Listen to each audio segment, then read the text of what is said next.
All right, hello gamers. Today is Friday, January 24th. We've got a little bit of Guild Wars 2 news. They being Guild Wars 2 / ArenaNet, whatever you want to call them, on their Twitch stream earlier today. I don't know if they did on YouTube as well, but regardless, they did a balance preview live stream where they had a stream from a couple of the devs and they talked about upcoming changes to the game. I myself have not seen this yet. They also have got just the patch notes for the upcoming changes. If you don't want to hear them talk about them, I will have links to both down below. So if you come to this video and you complain, why are you just talking about this video, and you don't just go below and go to the link yourself, you're a silly goose. So here we go.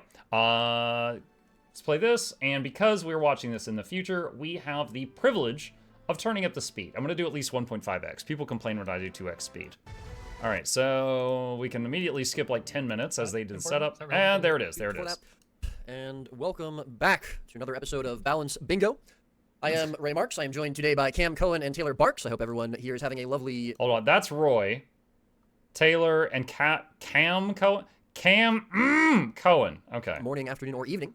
We are here today to be talking about the upcoming balance patch. We're going to be doing a preview of the upcoming changes to the for that. As always, we will be posting the notes on the forums. I see Teapot has been giving Ray some fashion advice. End of the stream. But yes, Cam, how you doing today? Haboob? Is that important? Is that relevant to today's stream? It's relevant to some people, at least. Someone's saying the audio is desynced. Can you confirm? Desynced. I think that counts as a stream technical. It's only Roy. It's only Roy. That might count as stream technical difficulty. Yes. Hello, Pest. I think it's just my mic for some reason. Hold on, let me play back in again. That usually works. I'm immediately reminded of when they did that one broadcast where Roy admitted later on, he goes, that was my fault and it's completely on me. But Roy did the broadcast from his house and pulled the others into the call, and they did the whole thing. And when you went back and watched the Twitch VOD later, there was no audio for Roy, only just the other. It was just like no, I'm sorry. There was no audio for the other people. It was only Roy. So like he transmitted their audio to the stream, but not the recording. And so the entire video, which was like an hour long, was mostly just Roy breathing. So when I wanted to watch the patch notes later that night, I had to watch Lorenity react to the patch notes. It was so scuffed. So it's funny that he's having yet another audio issue, because I know that Roy sometimes streams, just as an individual, and then he has to, move the settings back and forth between streaming for, for the company and streaming for himself, and sometimes he gets his wires crossed. You guys can talk. Why don't you talk about what we're doing here? So as usual, we're here to talk about the balance update that is coming on February 11th. If I understand how calendars work. That is correct. Should probably double check that.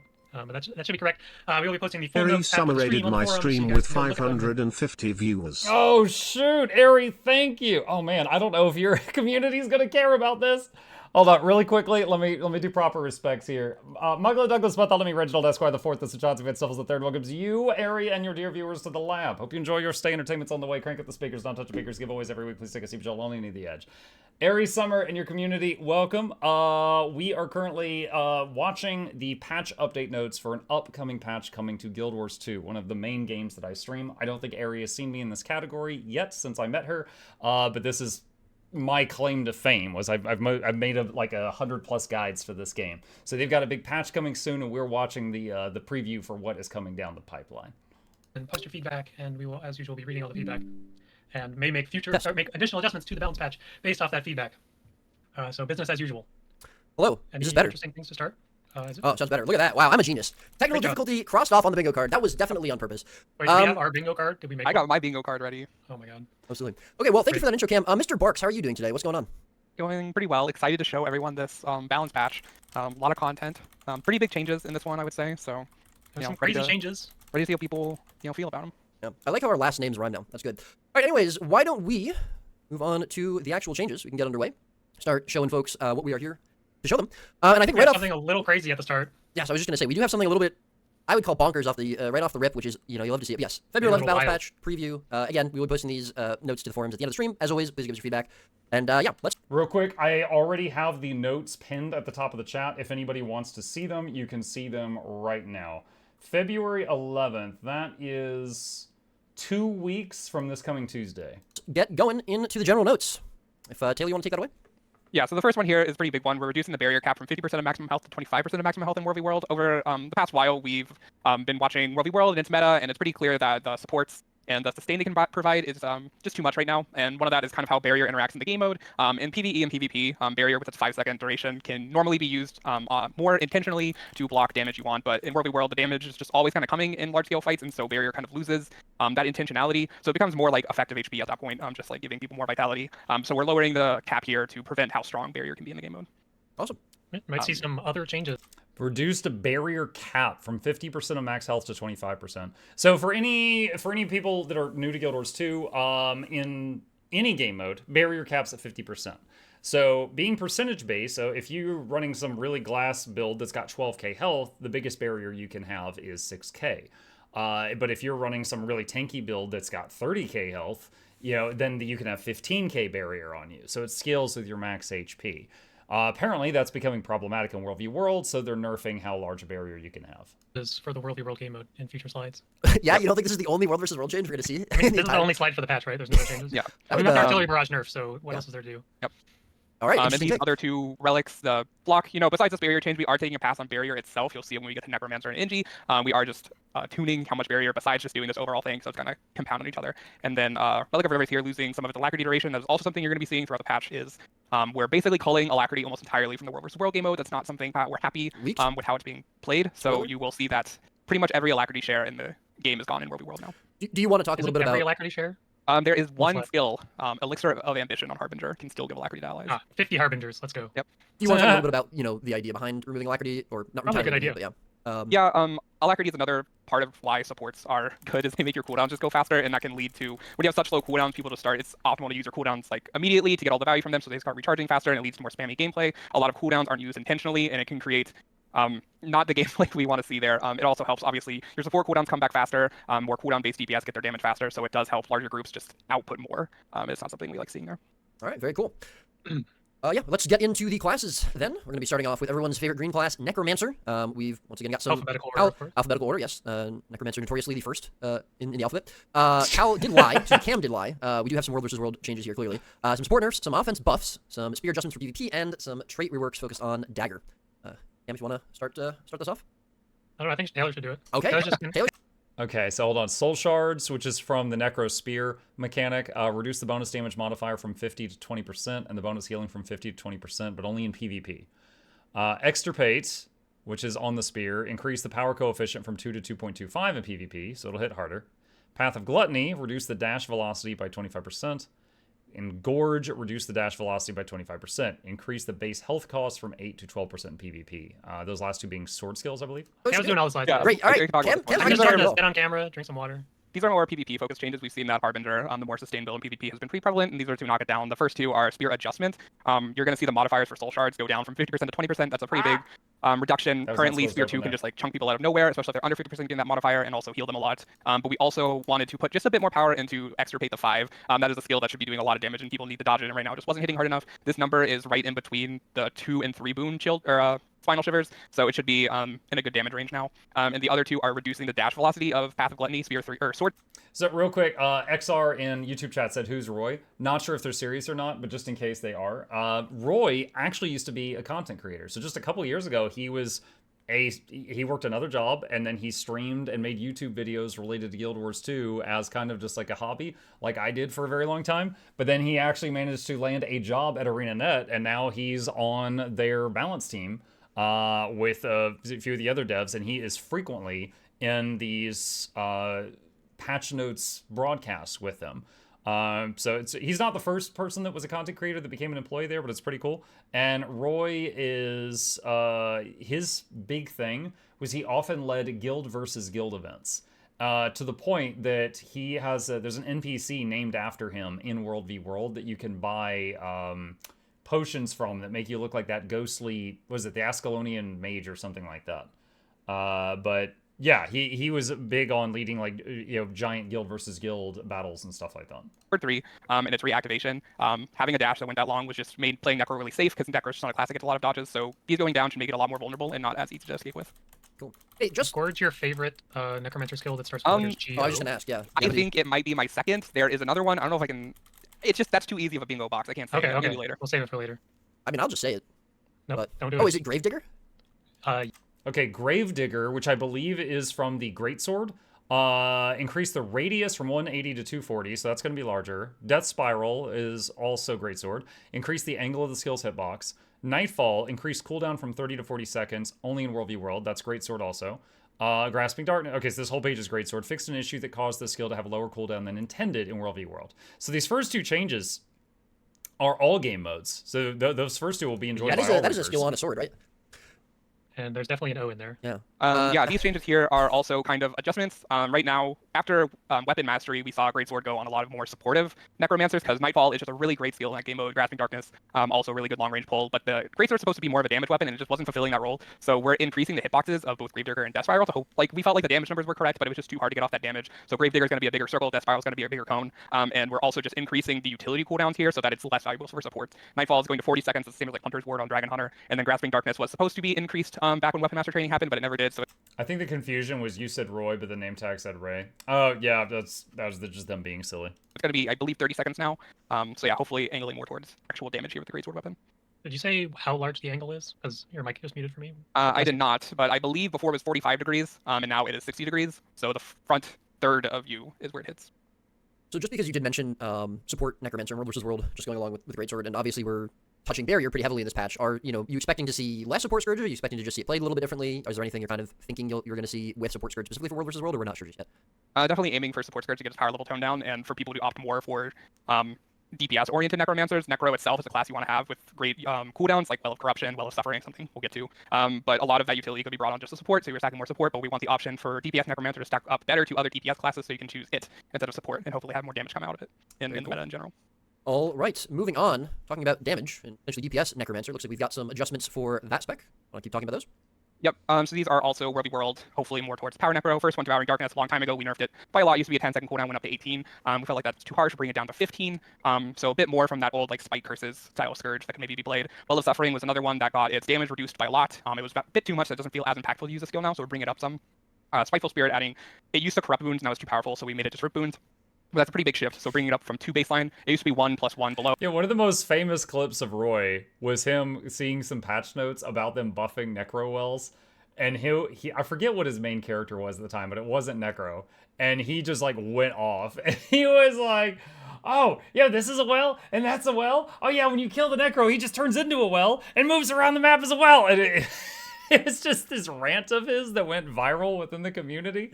And it's funny seeing him here presenting notes about wells now. Oh, now it's going to be 2 + 1 to get a bit more boon rip out of it. And then skipping to the last one, Executioner's Scythe is the 5 and Reaper Shroud. That's a skill that just stuns. And in World vs. World, a lot of times people have a lot of stability, which stability uptime is something we don't want to call, but we do want to make sure that the skill is worth using. So we added its damage back to it, even though it is a CC skill, to hopefully feel like it's worth pressing.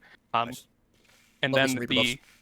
Overflowing Thirst is the dagger trait in Blood Magic. This is kind of a more support Necromancer. We know Necromancer doesn't have exactly a healing weapon, so we wanted to try and see what happens if we added a trait that can allow dagger to more support your allies better. So it's been reworked, and basically it gives people a buff that causes their next hit to life lead when you use a dagger skill. So Hold on. A few people saying it's still too fast. I'll do 1.25. A different buff than peasants. Signet of Vampirism. yes, not the same, but does kind of the same thing. Thanks for chiming in, Cam. All right, moving Glad I on. could help. Got a couple more changes, looking like some Scourge-specific things. Yep, these are the Scourge nerfs I was talking about with the barrier. For Scourge, we felt like we wanted to increase their cooldown rather than their effectiveness. They have a lot of buttons they can press, and so increasing their cooldown, again, to, like They I was have saying, a make it more lot of intentional. You buttons want to they press can barrier press, now chat. rather than just pressing them for the output. These cooldowns should make it so it is very noticeable when you're pressing barrier at the right time versus when you just use it to soak a bit of damage. Awesome. Talked a lot about support and DPS Necromancers in World vs. World and in general, so probably don't need to spend too much time here. I think we can move along to Elementalist, and got some... Okay, so the TLDR for that last page was ways of getting barrier from Scourge have been nerfed in various ways, but we'll go over it in detail when we get to the notes after Probably this don't video. need to spend too much time here. I think we can move along to Elementalist, and got some... Remember, he said that they're doing the classes alphabetically, so Ellie comes after Necro. PvE damage nerfs. Oh, PvE I damage. guess you could say a viable build was detected. Uh-oh. Can you at least get it Interesting. right? It's a viable Ellie build. Viable Ellie build. Any Mr. Destructoid? Anyways, we got some adjustments for the Warhorn weapon and some spear buffs at the competitive modes. What a train wreck already. What is the Twitch chat saying about this? Ellie nerfs Noxxi dance. Ellie mains in shambles. Why nerf Ellie? This patch is trash. Kicking dead horse. This is cruel. Rip Ellie. Cam, do you want to actually talk at all about anything, or are you just gonna sit there and look pretty the whole stream? Oh, do I look pretty? Why don't you take the Ellie notes, buddy? I don't know. You know, Taylor actually wrote all the blurbs for the preview post. Which you Why- guys why are you here? I had him sign the. Well, I Why signed the are post you for him. here? He didn't actually. We should just go back to the stream where it was just Taylor and me. That was a pretty good stream. That was a you great know? stream. I don't know. This slide really isn't that interesting, so Taylor can talk about it. This is not Okay, so first thing to notice interesting. here is that it's actually not a nerf, but a buff to offhand dagger in PvE, just increasing some of the damage coefficients there to still try and get it to be the pick compared to Warhorn, which we'll get to later. And then the other three things on here are dagger nerfs for competitive modes. On last patch, we increased some of the water or decreased some of the water cooldowns. Turns out didn't need to do that. We're turning them back. Dagger Catalyst has been something that has been pretty powerful in PvP right now. There will be additional changes when we get over to the Catalyst section, but these are going to be lowering its sustain. Most importantly, some of it is Frost Aura access as well. Got to nerf Dagger Ellie about once every 10 years, right? Is that the cadence we're on now? Oh my god, Scepter changes. Yeah, I'm glad to see Shatterstone back in the patch notes. They just went Shadowstone completely back in the quiet patch for a notes, minute. I thought it first paused. nerf ever, probably. But you know, last patch we wanted Power Scepter to be a thing, and it was. That's very good, but we overshot it, so we're toning it down a bit. Straightforward. No, Cal can talk about this one. Oh, okay. Yeah, we have some Warhorn adjustments here. So obviously we do see a damage reduction to Lightning Orb as one of those Ellie things that is Doot a pretty powerful skill. But something else we want to do for this patch is add a little bit more Cyclone now grants super supportive speed. elements to the Warhorn. Obviously, it has a little bit of those, but not a whole lot. So we're going to see some stuff. I think the most exciting thing here to me is Water Globe is now going to follow the Elementalist, as opposed to you press the button and the Water Globe runs off in a straight line away from all the players you're trying to support. So now it'll just be attached to you. You'll be able to chase around people that you want to support, have that water field, have that healing. Tidal Surge now going to be a blast finisher. Combos very nicely into the water field that is now always attached to you. Then we see some other boons getting added on to some of the other, more offensive focused skills. With that Storm, going to get some resistance. Just a nice little button to press for support builds instead of just having that, primarily damage-based skill. And Cyclone, in addition to swiftness, will give a little bit of AoE super speed to your nearby allies. Just again, give a little bit more of that support value to the Warhorn. Nice. How confirmed prefers Warhorn over Dagger. Rebiased. Definitely not. All right. Moving on. More Elementalist changes. One of you has to talk about them. Yeah. Okay. They These are seem pretty straightforward. Does anyone need to talk about these? pretty straightforward. Spear got Again, any of these that they gloss over, we'll go over the notes after. pretty big bug fix in Volcano working on a lot of boss platforms. That was a tricky one. And then now that it does, it's pretty clear that it just needs its damage toned down a bit, and competitive modes need to slow up a bit. So that's what's happening. And then these kind of continue on to the next slide, where we are fixing even more spear bugs that should hopefully make the weapon feel even smoother. The biggest thing these apply to are elemental celerity. That's the name of the Catalyst Elite, right? When you reset your etchings, there was a lot of trickiness to getting it to work correctly, so it should now be working as intended. Very cool. Indeed. I guess I can talk about this one. Thank you. Persisting Flames, this is relevant to what Taylor was talking a little bit about earlier, where we were trying to get Dagger offhand to be a little bit more of a relevant, pick at all. Please play Dagger offhand. But Persisting Flames being the primary damage trait for a lot of DPS LE builds, pretty much only worked when you have a Pulsing Fire Field, which Dagger obviously did not have in the offhand, and didn't necessarily want to add a Pulsing Fire Field to Ring of Fire. So we've kind of refactored the trait a little bit so that it will also trigger when you inflict burning on enemies. And also tweaked it so you'll get full effectiveness at 5 stacks as opposed to 10 stacks, make it a little bit easier to stack up, a little bit less reliant on those Pulsing Fire Fields. So it should just be a powerful damage trait for, ideally every LE spec can use it in a relevant fashion. What else do we have going on here? A couple of nerfs. We see some boon durations going down in World v World, some sustain going down for PvP. Obviously, Support Tempest pretty powerful with the recent-ish adjustments to the Earth trait line, so we're toning those down a little bit, make them a little bit more easier to kill. And of course, nerfing LE and PvE, it must be done. Overload Air. Unfortunate. Yeah. I know that they are aware that the community memes on them for just like every patch being like, and let's just throw an LE nerf in there too. But I really don't think the LE mains want to hear them joke about it. In the Invigorating Dorn's note, something we It's like also kicking them all down. is an initiative for World v World, and that's going to be one that we're working on continually. Is we know that a lot of skills apply probably more boons than they should. In part, they get boons added onto them to help them in PvE. They get added game-wide, and kind of starting this patch and into the future, we're aiming to tone down boon durations and also take off boons from places that don't need it to help tone that down. That was kind of Transmute Frost, or you saw it Invigorating Torrents, are 2 small ones for Ellie. Some other classes are going to have bigger ones, but that's kind of the idea here. Very exciting. You touched upon this a little bit. A lot of adjustments to Ellie and PvE. You mentioned, we buffed it last patch, and we're just kind of lowering it down a little bit as kind of overshot. Is there anything sort of specific in mind you have when you're thinking about Ellie and PvE, like its role, or sort of where you want its power level to be, or are you kind of just looking again to see how the adjustments this patch are going to make it land?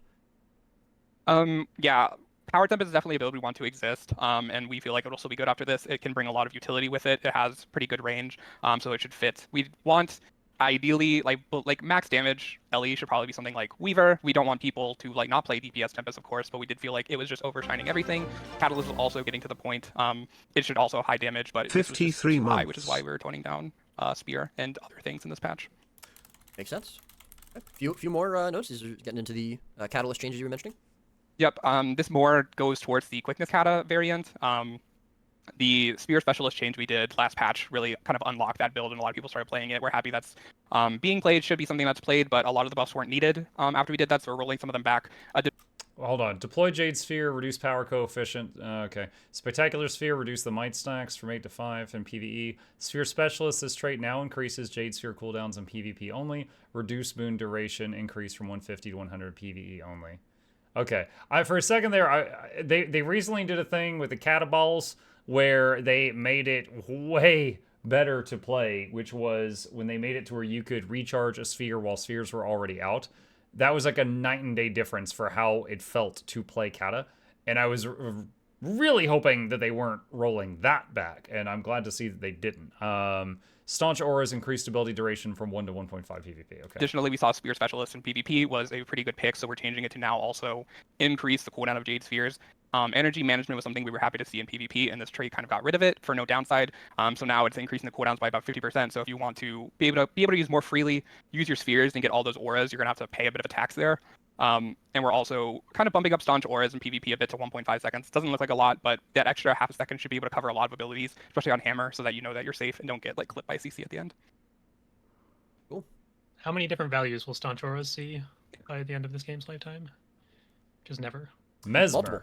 All right, moving on to everyone's favorite pink class, we've got Mesmer, looking at some damage adjustments for weapons in PvE, some support nerfs, and some Virtuoso adjustments in World versus World. All right. Damage adjustments. Yep. Pretty straightforward. Basically, Dagger does a lot of damage, and it's not going to do as much damage now. And Spear was more tuned to compete with Dagger as an option, so it's getting its damage toned down a bit in PvE as well. Blurred Frenzy on Sword going up, so it's more of a competitive choice versus the other two. So trying to help out weapon balance. And yeah. I'll be honest, and there's a lot of Mesmer mates that are going to be mad at me about this.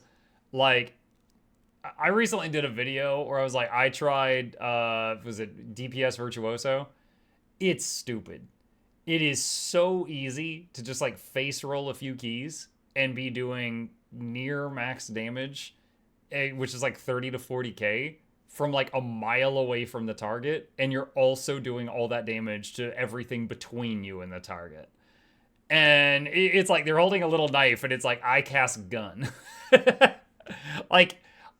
I have no problem with just for the fact that so many other classes can't do that much damage, or if they can, they have to stand on the boss's toenail.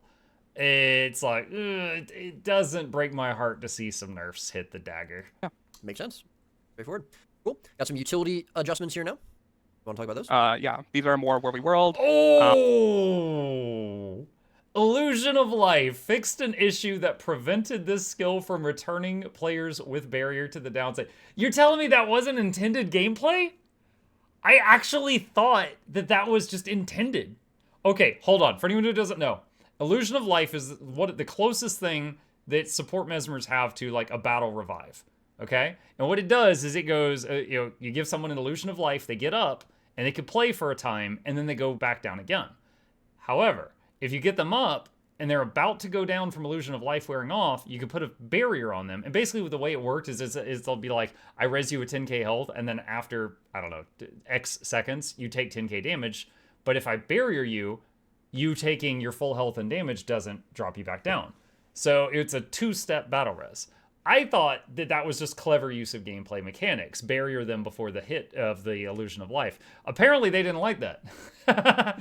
So it can still be useful. I would never slot it on the bar. Because you could illusion of life them. Feeling dangerous. You could illusion of life them, and then they like run out of the puddle, and then you revive them in a safe spot or something. But yeah. Bountiful Disillusionment, just reducing some of the durations. A lot of them were really high. Illusion of Life, increasing the cooldown to be more on par with other res utilities, and also fixing an issue that if anyone had any barrier, you had like 2 barrier on you, you wouldn't get downed by this, which was a pretty big deal, not intended, so fixing that. And then Illusionary Defense used to be protection on every shatter. We felt like protection access was good for a Mesmer to have, but this was a lot of applications, and a lot of applications made it hard to counterplay. They could use it at almost any point they wanted, so now you're going to have to be more thoughtful when you apply protection, and things like corrupting or removing the protection are going to be more effective. Do you still feel that Illusion of Life is going to be a competitive res utility? No. I do feel like it. I think it's faster cast than most, has a pretty big radius on it compared to others. So I do feel like it's still useful, especially in 1v1. Hold on. Faster cast than most. Okay, faster cast than most, right? All right, watch this cast time, chat. All right? Yeah, that was like a second or two, but it reses 10 people. Okay, watch this cast time. Done. Instant. Fully revives someone and snaps them to me. Illusion of Life is competing with this. This pulls them to me and reses them, even if they're in like fire, puddle, whatever. Illusion of Life is you can get up, but then you die again. And this is instant. So, I mean, I realize me saying this means that they could nerf Search and Rescue, but I mean, come on. It doesn't compete. IMO. Wasn't to delete the skill from the game mode? It was not. That is a good goal. Yeah. Big fan. All right. Mirage changes? And the Alacrity change as well? These are Alacrity changes, something you're going to see throughout this. Okay, one sec. Mirage changes. Flow of time increase like the World v World only. World v World only. World. No longer first flow time affect your allies. Causes shattering to light soon to other allies. Okay. Slideshow. Alacrity is being removed from World v World, so Mirage Mantle's applying Vigor instead of Alacrity. Stretch time will apply Might. But we are bumping up the flow of time back in World v World, so that's personal Alacrity. Didn't need to be nerfed as much. Okay. Beyond? Want to keep going, Taylor? These, some power Mirage buff, something everyone was looking forward to. It's totally going to be a great build, first two, and then the other two, Bladesong Harmony, and Requiem. Basically, some of the themes for Vert in World v World is that Vert is a class that has a really strong single target spike. We want that to remain something it does well, but it was just doing that a bit too well, so we're toning it down a bit, and in return, we're giving it better AoE damage.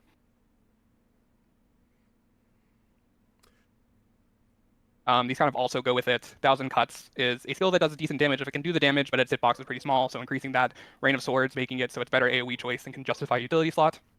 Jagged Mind is toning down the Condi Vert version. We already had some power Vert nerfs. And Infinite Forge is also doing the same.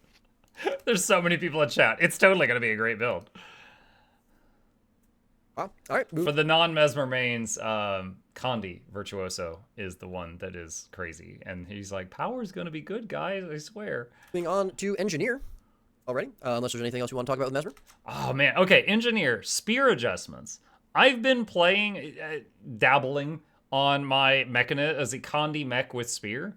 And you can break 30k DPS just by hitting like 3 buttons whenever they light up. It's like almost a low intensity build. And heck, you could even do it while providing a lack, because all the lack is provided by the bot, and you can set the bot's skills to autocast. And you can provide lack while you just unga bunga 30k easy. And if you're actually trying, maybe like 40k, if you're following what Snowcrow says. So I'm wondering, before I even see this, I'm wondering if they're going to nerf it a bit. No, I think that covers it. Okay, very good. So for Engineer, we're going to be looking at adjusting some the spear, World versus World support nerfs, Holosmith buffs in PvP, and specifically looking at buffing the Elixir gun toolkit. I should say. All right. So dang, that's tiny. It's not the size of the patch notes that matters, Bluebow. It's what they do to you. Conduit Surge has been condensed into a single dash. Reduce the cooldown from 6 to 5 seconds of PvE. Lightning Rod increased cooldown from 15 to 18 seconds in PvP. Roiling Skies increase the angle of the skill's hitbox. Cam, why don't you take this one? You want me to talk on the stream? I would love that, actually, yes. For the first time ever. First time ever. Okay, first time of the year, I guess. So we are trying to fix some problematic behavior here with the dash on the engineer spear, where sometimes you kind of fly off into, the distance, and that hopefully will no longer happen. Great change, assuming it works. We tested it internally and it seems to work. So good work, Taylor. Lightning Rod increased the cooldown from 15 seconds to 18 seconds in PvP only. Is it too powerful, Taylor? We did see Core Engineer was a build using Spear. Happy to see that happen. But Spear 3, especially the reactivate the range and mobilize, is very powerful, so we want to make sure it had the right cooldown. And another unknown hitbox angle increase. Yes. Very good. Will increase from current size to some slightly larger size. Slightly larger, wider. Great. All right. Okay, hold on. Essence of Animated Sand and Liquid Wrath. Isn't that the short bow? Reduce the might duration from 8 to 5 seconds in World v World. Reduce the base barrier. So again, barrier nerfs in World v World. Liquid Wrath, the skill's chain reaction now grants resolution instead of prot. Galob's shot now immobilizes the first enemy struck. Oh, wow. I wonder what the duration of that is. Acid Bomb now does increased damage on first pulse. Comeback Cure, reduce the regen duration from 1.5 to 1. Bulwark Gyro, reduced initial barrier again. Barrier nerf, barrier nerf, barrier nerf. Okay. Looking at some scrapper changes, it looks like, as well as short bow. Yep. A lot of these are concerning World v World, as we talked about, reducing boon application and nerfing barrier. Essence of Liquid Wrath, -1 protection application of both lower protection durations and all the synergies Scrapper can have with it. In the middle, we have some Elixir Gun buffs. The Lob Shot will now immobilize, which can be pretty good to set up into things, and Acid Bomb now does increased damage on the first pulse. So a little combo in there now to immobilize them and then get the first hit of Acid Bomb can be pretty good. So obviously we've seen a few changes where, and you mentioned this earlier when we were talking or looking at Elementalist, but we've seen a few changes to skills or traits that are applying boons in World versus World. You mentioned we're trying to lower boons in general in World versus World. Are we mostly looking at just reducing durations? Are we mostly looking at sort of, here we changed resolution instead of protection, so like sort of maybe problematic boons or boons we consider more problematic? Is there a specific sort of strategy we're looking at with that? It's definitely a case-by-case basis. I think here later in Engineer, you'll see something where we just take off a boon entirely. It doesn't need to be applying two at once. But here with Comeback Here, it just applies regen a bit too much. Trying to factor in all the boon duration supports can get, a lot of the values in PvP and World vs. World are the same, but World vs. World has access to boon duration, so kind of toning them down to account for that should lead to lower durations. So yeah. Makes sense, thank you. All right, we got the aforementioned Hollowsmith buffs for PvP. Yep. Coming into Heat Therapy, getting about a 15% increase, so that should be more sustained for all Hollowsmith builds. And then Hardline Arena is getting adjustments from what it does. Basically, it will no longer be able to increase duration, so that the amount of boon applications you're getting are going to always be constant. We don't have balance around, if you do it below, you only get 4 applications, but if you do it above, you get 6 or 7. So now it's going to be constant applications. The bigger boon there is protection and the interactions it has with the Inventions Grandmaster. But we're adding a new bonus that now it'll grant Barrier to be more immediate effect when you use the skill to hopefully see it more play with the old Protection Hollow style, this plus E-Gun and the Heat Therapy.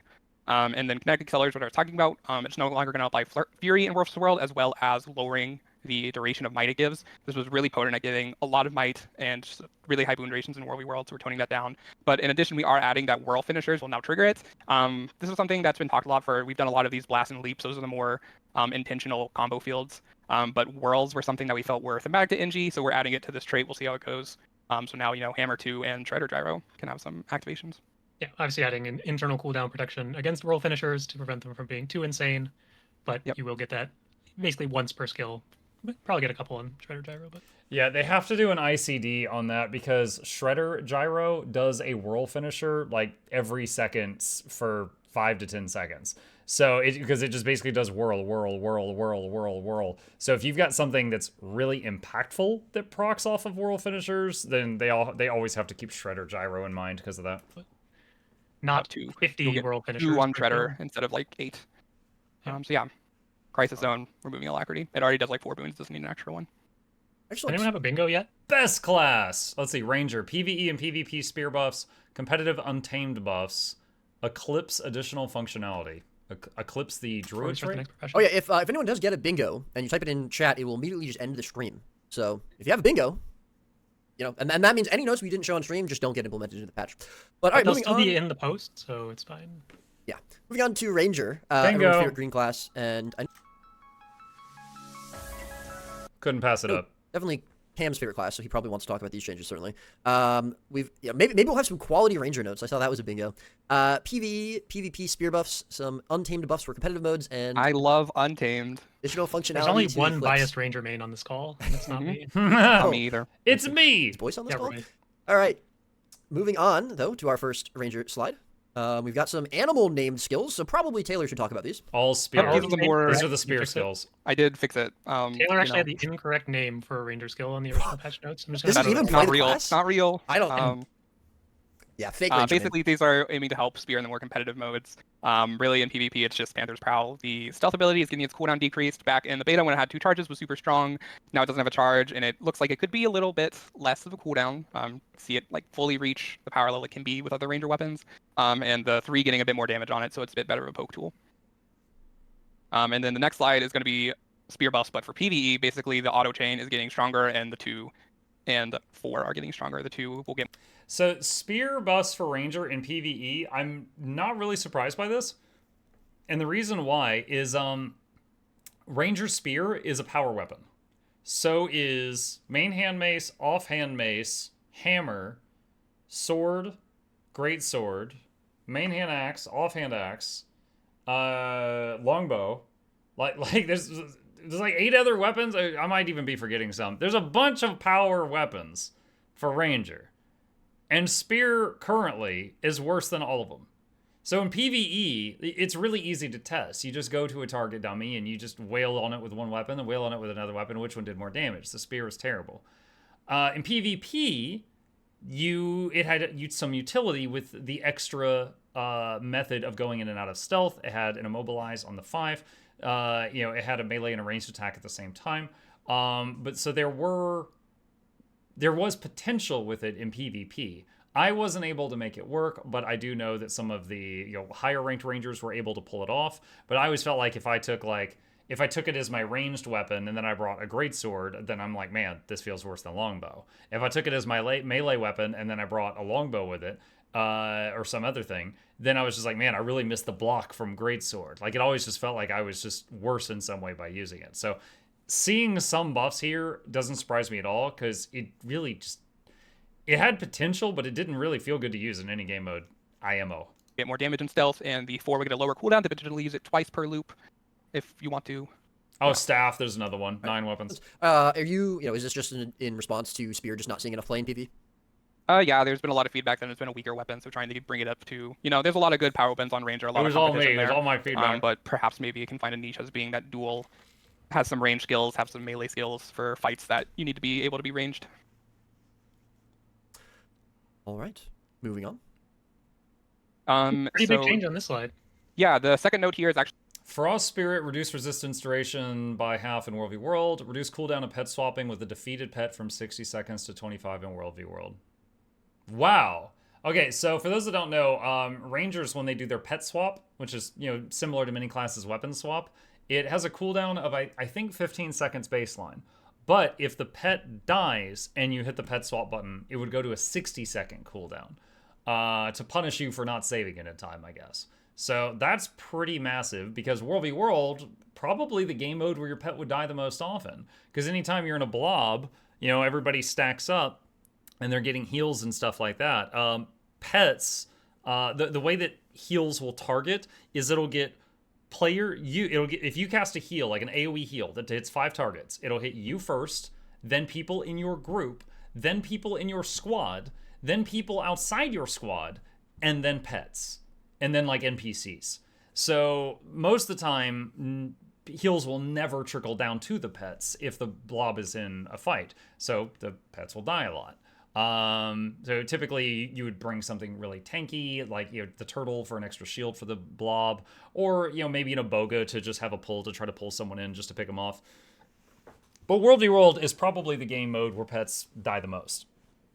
In most of the other game modes, like in raids, the pets seem to be nearly immune to bosses' attacks, except for I think they forgot to add whatever that code is to Decima in like the convergence, because Decima one-shots my pets all the time, even on my Mechanist.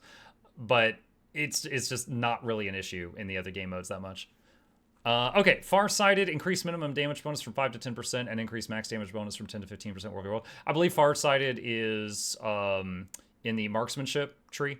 That's a trait. Rejuvenating Tides no longer applies Might in World v. World and PvP. That's a Druid thing. Natural Convergence no longer applies Might in World v. World PvP. Is Actually, a pretty big change, reducing the cooldown of pet swapping with a defeated pet from 60 seconds to 25 seconds in World v. World. And a lot of bigger fights, pets die instantly. They are very fragile, and there's not a lot you can do about it. But there are a lot of ranger traits that, when you press F2 on your pet or your pet swap, you really want that to happen. Or even untamed, you want to access those abilities. So we're reducing the cooldown. 25 seconds, that's 5 extra seconds. It's true. For the non-ranger mains, we have a lot of traits that are like trigger X when you hit F2, which is your pet special ability. Can't do that when they're dead. Or trigger Y when you pet swap. And maybe it's boons. Like, give your group these boons every time you pet swap. So maybe you're swapping every time it comes off cooldown, and if the pet dies and that cooldown gets quadrupled, then you can't keep the boons up anymore, and it takes a minute to fix that. But there's still a bit of a penalty, but not as much, so hopefully you can see you can have access to all those tools. So yeah, the rest here. I'm gonna interrupt. Oh yeah, go ahead. In case you forgot I was here. Oh my God, when did you get here? Just turn off my camera. But yeah, I think trying to make this is obviously focused on trying to make pets a little bit more relevant in World v. World. We've played around with a few different ideas internally that aren't really quite there yet. I would say that if we shipped in their current form, they just wouldn't be a net positive for the game mode. But it is something that we're thinking a lot more about. This is a change that should obviously allow you to use your pet skills a little bit more. Your pet's still going to die pretty quickly. So we might see a few more ideas in the future, kind of in the same vein as this, trying to make pets a little bit more relevant in large scale World v. World. There he goes. But obviously we want to make sure that the changes that we're making are actually good for the game mode. So Right. starting with this, and maybe we'll see a little bit more later. With these last two notes, just removing Might in World vs. World and PvP, is this just kind of more of the same of toning down boons in competitive modes, or is this just specific to these skills or Ranger that it was just doing too much, it was granting too much Might, or kind of both? Might was originally added to these skills back when we did a larger rework to how Druid functioned in PvE to help its Might generation, and it's just not something that we feel is needed in the competitive mode, so we're moving that there to just lower boon applications. The top one, Frost Spirit Resistance, is one of the boons that I think we took a bigger look at. A lot of resistance is going down. I'll be honest, I have not been active in World v. World in quite some time. So I am saying this almost from the perspective of someone who is an outsider looking in, and I freely admit that. I have seen so many, it seems like they just don't want boons in World v. World. They have nerfed quickness application into the gutter, alacrity application into the gutter. They've cut barrier by half in this patch. It just really seems like they should just... I don't know. I hesitate to even say it, but it just seems like they just do not want group buffs in World v. World. And if that's the case, that's fine. I would just say just commit to it. But it just seems like every patch they're taking some other class's ability to buff others in World v. World and just nerfing it really hard. In the game mode, so notes like that will be recurring. Very cool. Love to see it. Got some Druid skills here. Yep. And traits.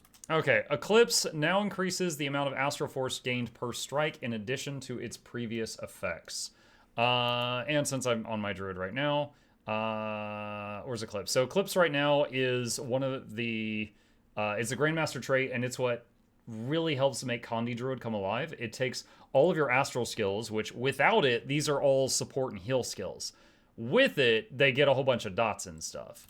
So this is going to make it to where it increase the amount of Astral Force gained per strike. By default, you generate a tiny bit of Astral Power when you hit something, but a lot of Astral Power when you heal someone. So if you're trying to play DPS Druid, that whole system's kind of working against you, and I guess this is intended to help with that. Grace the Land, nerfing Might generation again in World v. World. Glyph of the Stars, increase cooldown from 60 to 75 seconds and reduce the revive amount per pulse from 8 to 5 in World v. World only. Now I read this sentence, and my first thought was, is this two separate things and only the second thing is in World v. World only? Like reduce the revive amount per pulse in World v. World, but the first thing is everywhere?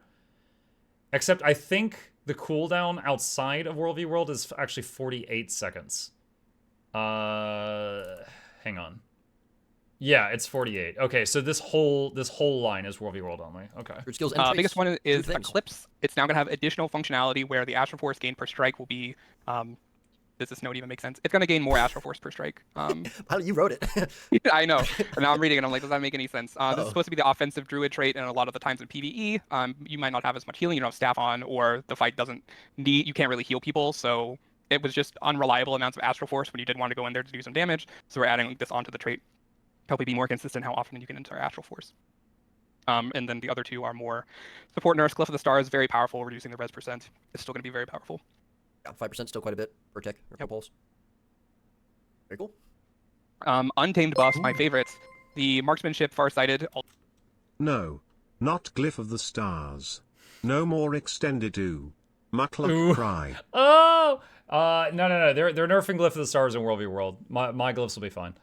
Exploding Spores, an Untamed skill, but I kind of main Quickness Untamed lately, but that isn't part of the build. So now it says it will remove boons from enemies struck. Enemies can only have boons removed by the skill once per cast. The reason is when you summon it, there's a bunch of spores and their fields overlap, so it's possible to be hit by it multiple times. So they don't want it to remove boons from you, 5 times. Blinding Outburst, increase damage modifier from 10 to 15% World v World. Natural Fortitude, increase the life-stealing damage from 1k to 1700 in PvP. Wow.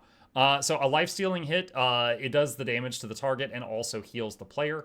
Untamed has a handful of skills that do lifesteal hits. Valve the Untamed increases outgoing damage modifier from 15 to 20% and incoming damage modifier from 10 to 15% World v World. Also kind of goes along with these because Untamed is kind of like the only spec you can really run Marksmanship on. But basically getting more damage modifiers, hopefully do more damage, and then Exploding Spores are getting additional boon removal on it. That skill didn't really see a lot of use, so... Oh, wait, we got some bingos in chat. Time to end the stream. Bingo! Okay. What on this would have given bingo? Is it just I Untamed? don't know. High quality Ranger. But Sorry. these have a delay on them, so you can... If you time it right, you can do it pretty well. You can time up like a Greatsword ambush to rip like 6 boons AoE at once. That seems pretty good to me. And then Natural Fortitude, this is more of a PvP change. A while ago, we reduced the damage on lifesteal when on ambush traits and felt like that wasn't really needed, so we're reverting it to probably give it just a bit more damage on those bursts to help out the more power Untamed builds. Taylor doing his best to make Untamed meta in all 3 game modes. Nice. Sounds Do good. you think you'll get it with this patch? Or are we gonna need That's support my games bingo. sometime? That would Real talk, back when I did the video series where I tried every boon support in Guild Wars 2, I tried all the quickness supports and all the Alack supports that were there at that time, and out of all of them, my favorite to play is Quickness Untamed. Anyone who watches the stream regularly knows that. It's just, it does its damage, it provides the boon, it does its job, and then also has like this entire toolbox of other useful things, including a 10-man res, with like a 1-minute cooldown. So it feels really good to play, and you can save the group in bad situations at the same time. I will say, that said, none of this affects me. Exploding Spores is not in the Quickness Untamed build. This is in World v World. This is in PvP. That's in World v only World. be 3 though. There's only 3 game modes. You need more. You need 5 for bingo. Have you ever played bingo before, Taylor? What Moving on. if it was meta in the push game mode? Thief! That's still PvP. I wouldn't. Okay. Yeah, because we have Yeah, Stronghold. top too, note, yeah. pretty big. Oh, Trying to right. help out our bingo Looking players. at Thief. We've got some reworks to Shadow Shroud support. So that, of course, is going to be on Spectre. We've got some Thief Should call it a nerfs, mini rework. specifically Mini rework. for World versus World roaming. Roamers rejoice. And Siphon additional trait functionality. Very exciting stuff happening with Thief this patch, I believe. All right, here we go. Big Let's page. get into it. Yeah, so first 2 barrier are going nerfs. along with the Take it theme away, of Taylor. lowering barrier. Wait, And I mean, the first note is saying something about Spectre support Shroud, and it's not on the first slide. it's Can we yeah, talk about that? actually nerfed it. But anyways, Shadow Sap, we're lowering the barrier on it and removing the might as we're doing with this patch, and removing the quickness from Endless Night and World v World. There's a lot of quickness and too easy to get it there. And then the other ones down here are nerfing kind of the more roaming thieves. A lot of them are ports from what we did in PvP recently with Deadeye, Rifle, and Shadow Arts Thief, as well as increasing the cooldown of Shadow Step. Want to make sure that the opportunity cost for stealthing in these game nodes is properly tuned. Obviously, Black Powder going from 6 to 8 is pretty big, but with these types of fights where it's very easy to disengage to your benefit, we want to make sure that it's properly costed like that. Cool stuff. Sweet. All right, these are Shroud skills. Good job, Cal. And that's all I got. Taylor? Yeah, so the first 2 notes here is we That's wanted so to increase the stupid. damage that Spectres could put out from their Shroud in PvP. Right now, Shroud is a second health pool. It's used almost entirely defensively, so I wanted to see, up the damage here. 1 second on Haunt Shot, that's a 20% increase, hopefully good. And Grasping Shadows can be hard to land, but if you properly CC someone into it, can be a lot more damage. So we're hoping to give the opportunity to use Shroud in an offensive way here. Thrill of the Crime and Bountiful Theft, these are now being able to trigger on Siphon when using an ally. It's a long time ask. We are reducing the durations by about 50%, so it's even with the cooldown. Traversing Dusk, lowering resistance, as we've said, and Shallow Grave is now having more ally support added to it. Sorry, I shouldn't be reading Twitch chat. Very good. More shadow shroud skills. I'm stealing that one from Cal. But yes, Yeah. just moving on. So here we are. Is this the Just- last thief slide that is talking about the first thief bullet note? Yes. Just asking. Ooh. Okay. I would just like Saving the best disclaimer. for last. I didn't make the PowerPoint this time. Just Taylor made the so Cal- PowerPoint and I wasn't wrote gonna the name debug, names. So good luck. I was just shifting the blame for myself. That's all. I mean, I had been shifting the blame away from myself, so it's only fair, right? Okay. But I guess everything's technically my Taylor fault, just so- sitting there completely oh, yeah. quiet. Yeah, so here's our Spectre Shroud mini rework, for lack of a better term. We've seen a lot of iterations on trying to make Spectre support allies other than the tethered ally a bit better. Obviously, the previous change to Shade Step, causing it to cause all the Shroud things to happen around the tether target to get that full AoE value that players love to see on their support skills. Doesn't play as well as we had hoped. It's still a little bit clunky, or still reliant on another player's behavior to use your skills as best you see fit. So we're kind of retooling how all the Shroud skills support allies other than your tethered ally. Shade Step not going to have that functionality anymore. We are instead rolling a lot of that behavior into the baseline of all of the Shroud skills. And so because they all have their kind of different targeting functionalities, we'll see a few different behaviors throughout the Shroud, but the overall goal is that Shadow Shroud should feel a lot more, I guess, responsive, or like more reliable in its ability to support allies other than your tethered ally. And just to be clear, the behavior for your tethered ally is not going to change regardless of where your tethered ally is. They're still going to get the support value that you expect, but these skills will now also give support value to other allies based off your position or the ground target location, as you're seeing on all of these notes here. And ideally, that makes it just feel a lot better. As the Spectre, you stand near the players you want to support. You're still out getting your tethered ally wherever they are on the map, and it should just feel like a lot more reliable. Were we seeing support Spectre being played in places and it just, as you mentioned, just wasn't quite reliable enough? It wasn't necessarily easy enough to use, or were we just not really seeing it being played, and this is an attempt to make it played more often, or again, a combination of both of those things? I think the one-play support Spectre, it wasn't even really fully support, but in PvP, you were able to support allies with Shadow Shroud, but in game modes that have larger amounts of characters on the screen, PvE, World v World, it was really hard when everything was determined upon where your tether was. You had to kind of like hope your tether was in the right place so you could support your allies. So now instead of doing that, it'll always be around you, and you can just guarantee that your tether, wherever they are, is also getting the value. So it's more like your tether is a priority instead of, channeling through them. Something that's not noted on here, Grasping Shadows, I was about to say. The straight line is just into fit non-tethered allies or maybe changes.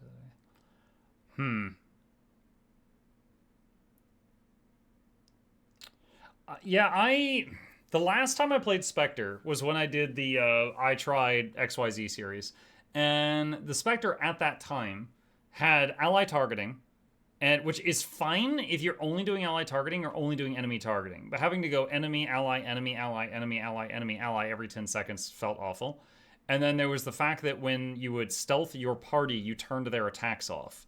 So it was actively lowering the DPS of its group. So it felt stupid and terrible.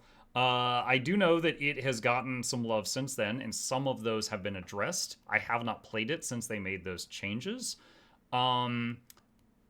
Personally, I'm not really a fan of the tether thing. Because, if you play a Mechanist, and you use an ability that should emanate from your mech, but your mech's dead, it just emanates from you. That's it. I feel like if you're not running a tether, all of the stuff that would come from the tether should just come from you. And then you could just not worry about it. I think that would be the ideal thing, which it seems like that's what they're sort of doing here. This is getting tweaked into what it does. Right now, it cleansed based on the amount of enemies hit, and with this new functionality, it was going to be kind of weird because you're like, well, I want to position my allies to cleanse them, but if there's no enemies there, so it's now going to cleanse 2 flat. It doesn't matter how many people you have, so now it's just if you want to cleanse, put on your allies, and it will cleanse 2. Yeah, notably that one is at the ground target location, while a lot of these other ones Party are just sabotage is my allies. specialty. Spectre main sighted. All right, excellent. Looking forward to seeing how that plays out. But now we move on to Revenant. Got a lot of notes here on this slide, almost more than you We'll would have normally 5 see. bullet points on Yeah, this slide. that is crazy. Wow. Someone was out of control. We don't know who made this PowerPoint, but whoever love it was bullet them. points. That's an interesting comment. All right, but anyways, we're It going really to is a nerfs, big two fan of buffs, these bullet Revs. points. some Net PvP loss. nerfs to Spear, some PvP buffs to Power, some World vs. World support nerfs, some World vs. World Shiro buffs, and then some nerfs to Herald in PvE. A lot of back and forth there. No Herald buffs. You see some Herald nerfs, you into see the some buffs. Yeah, dumpster. wow. Think Number goes up, number go goes up, down. number go down. Nice. All right, but here we That's go. crazy. Revenant. You know what? Just for a change of pace, Taylor, take it away. Yep. The first 3 are Condi Herald nerfs for PvP. First 2 are Spear. Spear 3 and 4 are powerful skills. Their cooldowns are going to be larger now. And then Echoing Eruption, that's Mace 3. It's getting its ammunition lowered back down to 1. Now that we see that Condi Herald has a good build, adding 2 ammunition is just a bit much for that skill. So it's going down. And then we see damage buffs for Sword and Staff. So, Herald's totally back now, guys. These are the Sword auto attack chain and Staff 2.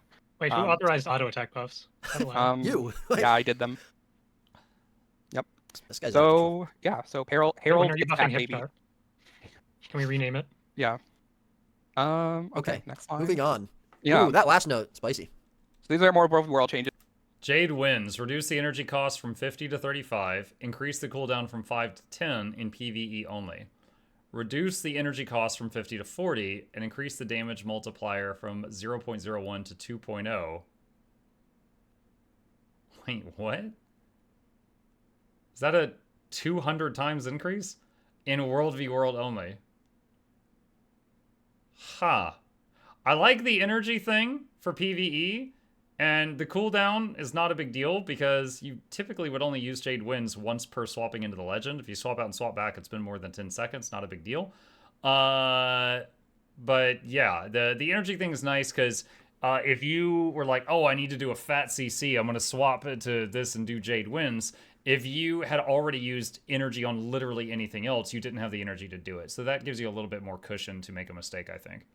The first part are kind of support does nerfs. 3 damage in Inspiring World. reinforcements, that's roads. It's getting its cooldown increased to 15 seconds. So now it's pretty easy to do 2 roads per Jawless rotation. So if you want to do the second one now, you have to wait in it a bit longer. Sorry, as which- well as getting which its stance is energy that? cost. The legendary dwarf stance. No, Jawless. Jawless. Jawless. Oh, okay. Is that correct? I mean, I've always heard- I've heard Jawless. Jawless, Jawless. I don't know. Can we get Anyways, a narrative team member on this call, please? is Indigo in the chat? We'd be in so much trouble if that was the case. All right, please continue. Protective Solace, that is Bubble on Ventari. It's getting its upkeep cost increased everywhere. It's a very powerful skill. Jawless. There's an 8 upkeep. Jawless. Pain Absorption getting a 5-second increase in Jawless. World World. It was just able to be spammed for a lot of Jawless. resistance and boons, so not anymore. And then Shiro, very powerful in PvP. World v World, not so much. So this is probably going to be, again, something ongoing. Want to make sure that there's more than one legend choice for Heralds and all revs. So lowering some energy costs for it, also Jade Winds, putting some damage back on it. 2.0 is a big number, but remember that this is utility strength for all the nerds there, so it's about 1.3 main hand. So not Tell me as more big. about utility strength. I don't want to, I really hate it. So yeah, hopefully it's a button that can be pressed. And if you do roll the gamble stun, you can get it. The gamble stun. Right. Very good. Moving on. PvE changes? Are you going to stop before core Revenant with Shiro Jowls is playable? Or will that be on the table in the future? When I see a core Revenant do well, we have to reevaluate at that point. Unfortunate. If it's already good. Wait, what? When I see Core Rev doing well, we have to reevaluate? Maybe What if if it's it's the no hidden one's meta? no one's playing it. It's the secret. Yeah. Anyways, people staring Taylor's at the putting screen some now. invisible buffs in for the core F2 and not patch noting them until it's just like the most broken skill in the game. Yep. Power Herald in PvE is a very consistent build. People value the consistency, and we think it's good that they're consistent builds, but it was just too effective damage-wise as well for that consistency, so we're lowering the modifiers here. Kind of ugly Burst of Strength is getting its damage kind of, like, it's minus 5% for power, minus 10% for Condi. The reasoning here is we want to make sure that Glint is still a good power option, and things like, Jawless, Dwarf aren't just better in every way to it. And then Forceful Persistence getting some compensation buffs because they don't deserve to get nerfed as well. Surely pure DPS Herald's going to be good in PvE now. Surely. Really? All right. Got some Renegade changes? Yep. Oh, losing- dang. This skill, Orders from Above, now applies Resolution instead of Alacrity. Like, just Renegade just no longer provides Alacrity in World v World. It's gone.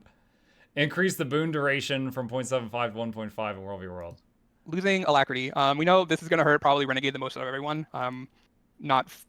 Definitely going to keep an eye on Renegade in the World v World game mode, think about ways we can bring it up, but it is also losing Alacrity like everyone else. And then Amnesty of Xingje, that is the middle adept for Vindicator. It spit out a ton of boons. Every time you press a skill, not going to be doing that as much anymore, getting toned down. So, it might be too early to sort of say, but with Alacrity being removed from Renegade, as you mentioned, it does probably affect Renegade the most for World versus World classes losing Alacrity. Do you have kind of an idea or concept of what you want Renegade to be in World versus World? Should it be more support oriented? Should it just be another variant of DPS Rev? Or again, is it kind of just we're not at that stage yet where we kind of want to start pushing it in a specific direction? We want to see how it falls after the Alacrity change or remove. Yeah, I think there's still a lot of IDing that has to go on. I think Kala has the potential to be pretty good in the game mode. Evaluating why it isn't right now, what we could do to bring it up is something we'll definitely do in the future, because that is kind of what Renegade brings. All right. Yeah. Great. It is time. Blue Is class. that allowed? A Class. third note. Can you delete that real We've quick? got some PvE Dragon Hunter buffs. We've got some PvP Spear nerfs, and finally, we have long awaited. We've got. All right, I'm already sad, and I'll tell you why. I wanted to see PvP Willbender nerfs, and I'm not seeing a slide for that. Maybe they just forgot to put it here. Some Willbender nerfs in the World versus World game mode. That's probably a bingo, or maybe an opposite bingo. I think I saw a lot of bingo cards that said Bingo. said I no, know we have, like, no three Willbender bingos changes. now, right? But yes, all right. Rejoice, rejoice. Let's get into it. This unfortunately is not the Willbender slide, so we have to wait another couple of one of seconds. them kinda but it's- is. It's coming. Well, okay, sure, but it's not the main one. Anyways, Just Taylor? building momentum here. Yeah, we're building momentum. There you go, good one.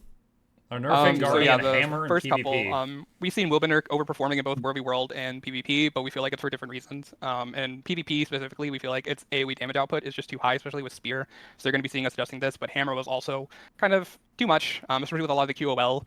It's kind of a good weapon now, so it doesn't need these insane damage numbers, so just toning them down a bit. Advancing Strike was also just a really good skill. Getting jumped on by a Willbender and also getting slowed so that your counterplay doesn't work as well just was not a great feeling at all.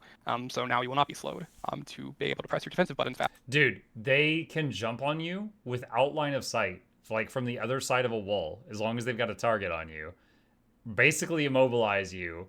They've got basically enough boons to tank a raid boss for like 10 seconds, and they just blender you, and there's virtually nothing you can do about it. They've got like they've got a bunch of stacks of stability as well. So unless you can like corrupt their boons and then CC them while you're getting blendered, it's awful. And if they don't kill you, that their opener immobilizes and slows you. What do you mean kite? Faster. And we're also increasing the cooldowns in World v World. That's Rev kind of how can we're hitting jump without Wilbender. line of sight too. You're right, and there have been times over the last 6 years that's been a problem. Lately, though, like for the last year, it's been Willbenders that have been giving the issue. Under this patch in World v World, we feel like they have too much mobility on too short of a cooldown. Kind of what we were talking about Thief about the opportunity cost for doing these things. They could disengage and re-engage too often, so we're going to be increasing a lot of their cooldowns on their mobility skills. Opener has a long animation. You missed the part where I said they could do it from the other side of a wall without line of sight. You don't know that they're doing the animation if you can't even see them. To try and give more windows of opportunity where you can fight back. All right, very good. Also, what'd you say? Just kite them? Like, you know they're F1, F2, F3, and half the skills on their bar are gap closers, right? Good. Some spear changes for PvP. These are the spear nerfs for PvP. Just increasing cooldowns or lowering their effect. Keep it kind of in line.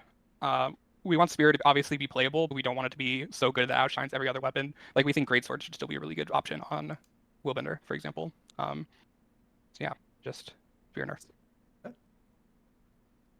Dragon Hunter changes. Dragon Hunter, which I know a certain person very excited for this. I've been told I can't say their name.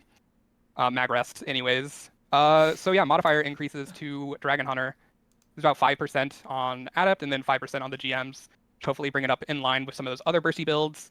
So yeah, some Firebrand buffs as well. Small PvP, our favorite build. About just really short boon increases. Whose favorite build?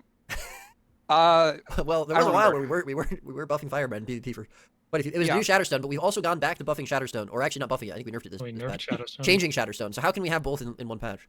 Okay. Yeah, that's Paradox. fine. kind of like what Catalyst, like it looks like a small buff, but these extra seconds can mean a lot. With Scholar, when you're going into a tome, that extra second can kind of help all your casts. When you go into a tome, you kind of want to press like all three buttons, get that discount back. This isn't even a balanced preview anymore. It's a nerf exhibition. And this ability should also help cover those buttons. Firebrand has a lot of cast time, so this should make it feel better. Stability buffs on the stability class. Sure. Very good. Yep, these are Willbender changes. Willbender. A lot of cooldown increases. we are lowering the damage on Rushing Justice, but we aren't lowering the damage in a lot of places. We think that Willbender, obviously, it's a class that needs to have a lot of damage. It has a pretty front-loaded burst. We don't want to take away all of that. We want people to, learn how to play around Willbender burst. But like I said, some of these, the disengage and re-engage was too powerful here. So lowering ammunition on flowing resolve, like in PvP, increasing crash and courage, and Rushing Justice cooldowns. And also removing Alacrity from Phoenix Protocol. Right. Alacrity is probably more targeted at just, again, we're doing this with every Alacrity source in World versus World. This isn't something that's necessarily specific to Willbender roaming, right?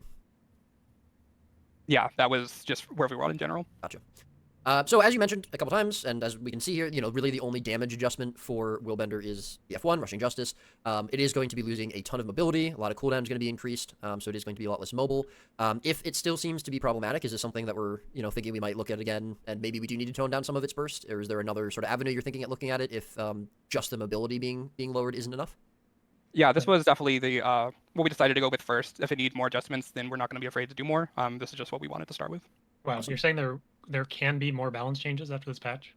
That's a shocker. This isn't the last balance patch. That will be the top post on Reddit, surely. More balance changes to come.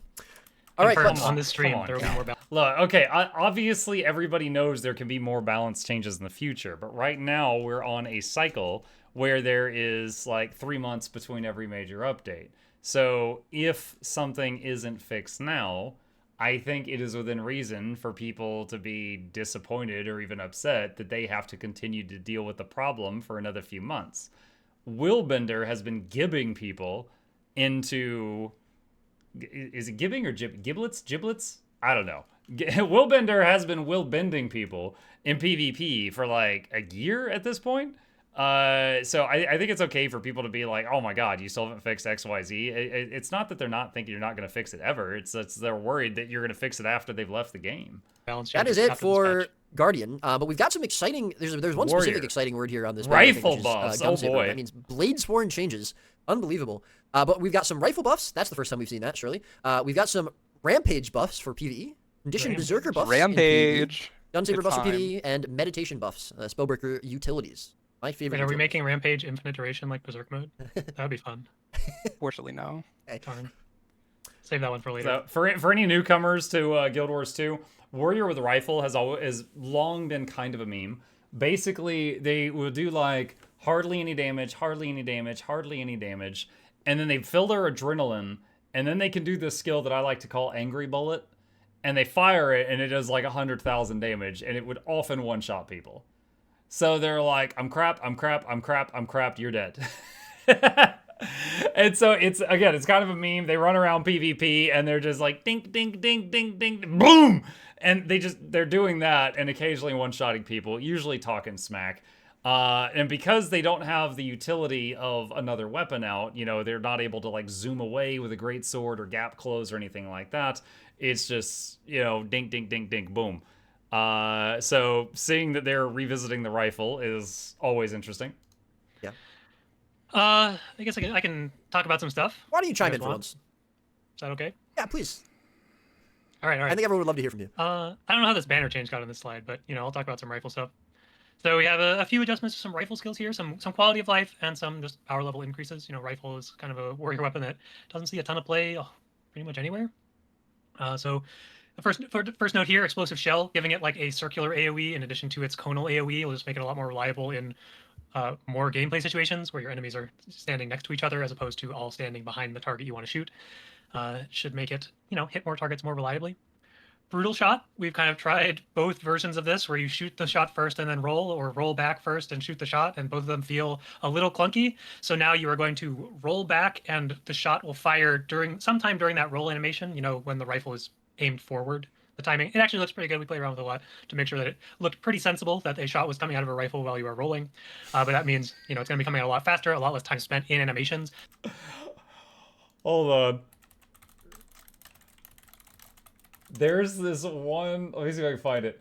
So McCree in Overwatch, he has that move where he does the roll and reloads at the same time. And this reminds me of that. And I'm reminded of when someone managed to get a still image in the middle of the roll, and he looks like this. And that is unedited. That's just what his head does during the roll. And I'm reminded of this hearing these freaking notes. So maybe you can just start casting Kill Shot onto your newly immobilized target. Hopefully makes the weapon feel both responsive as a defensive skill and proactive enough as an offensive skill that, I mean, that's always been like a huge pain point for the weapon.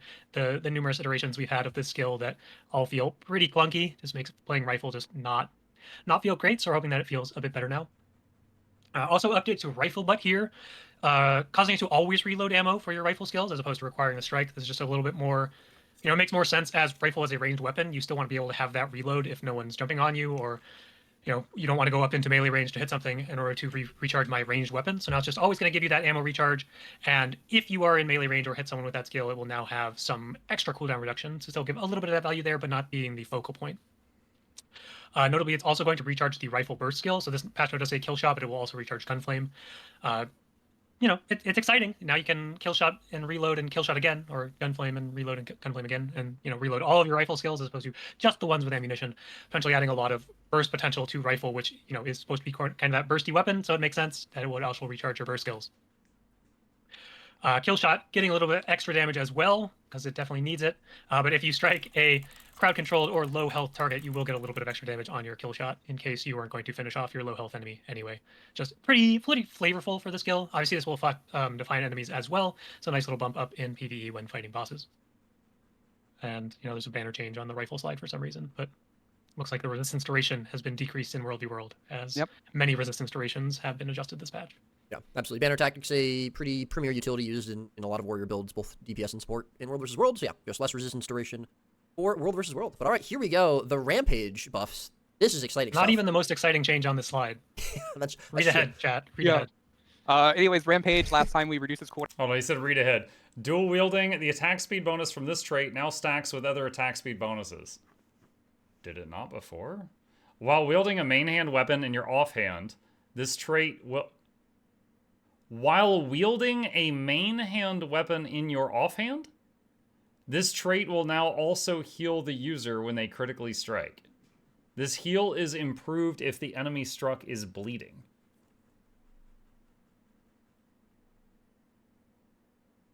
It's like dagger, or sword. Okay, so wait, hold on. So you're thinking what they mean is while wielding the same weapon in both hands? For a second, I was thinking like taking a main hand only weapon and putting it in your offhand. And I was trying to think of a main hand only weapon that warrior had. I'm guessing it's like sword dagger / dagger sword instead of sword shield or sword torch. Okay. And then Rampage, 30-second longer cooldown, but in PvE, everything it does is getting buffed dramatically. Cooldown, but we decided to try and bring it in a different direction by increasing like how potent it is. So increasing the cooldown back to 90 seconds. The cooldown does start when we first press it, so it's gonna not be actually 90 seconds, more like 75. But anyways, just increasing a lot of the damage. So hopefully it will be more damage than just pressing normal weapon skills. So you'll want to like use Rampage to do damage. Could be pretty cool. Dual wielding is now stacking with other attack speed bonuses, which I think it's like Berserker, just Berserk bonus and quickness. So you're going super fast. And if you're very fast. Yeah, very fast. It might be too fast with certain skills. Anyways, it's also getting additional functionality that if you are dual wielding, you will heal yourself when you critically strike. Even more if the enemy is bleeding. So, start spamming some sword autos. And don't look too closely at the animation when you're spamming those sword autos. Good question about the Rampage. Is this... Don't look too closely at the animation, he says. Change the engineer Rampage. They use the same Rampage, so yes. So it does. Wow, great. Well, nice So little buff to the track. Get your 1 and 3s ready. 1 and 3. Every benchmark, it's 1 and 3 if you have to restart or not. All right. Anything else you want to talk about dual wielding, or? It's exciting. This is 1.25. It's scary, but it's in arms. So how scary can it really be? Nice. All right, we should. That'll be the quote of the balance patch. I'm scared, Cal. Famous last words. Yeah. All right. So we got some Berserker stuff. Yeah, these are small QOLs for Conde Berserker. Scorched Earth and Flaming Flurry getting some of their damage back, fixing a bug with Scorched Earth. That should really help it out. And then Last Blaze is getting additional functionality. We made Smash Brawler also extend the duration of Berserk and kind of have that full Berserk uptime, but Conde Berserker didn't really get that, so we're adding on additional functionality to Last Blaze so that they can also enjoy raging all the time. Nice. Is this something that you're just expecting or hoping to make picking Condi DPS versus Power DPS more competitive? Are you thinking this might even boost it up above Powered Warrior in PV, or Not really thinking What in do you those think? terms, just thinking we want to make sure Condi Berserker feels satisfying to play with, especially the last place change. Okay. Some utility adjustments here, and we're looking at some world versus world, specifically some. Natural healing no longer removes boons or conditions. It now heals the user for a percentage of their max health. Reduce the casting time from 1.2 seconds to 1 second. Very good chance, increase power coefficient.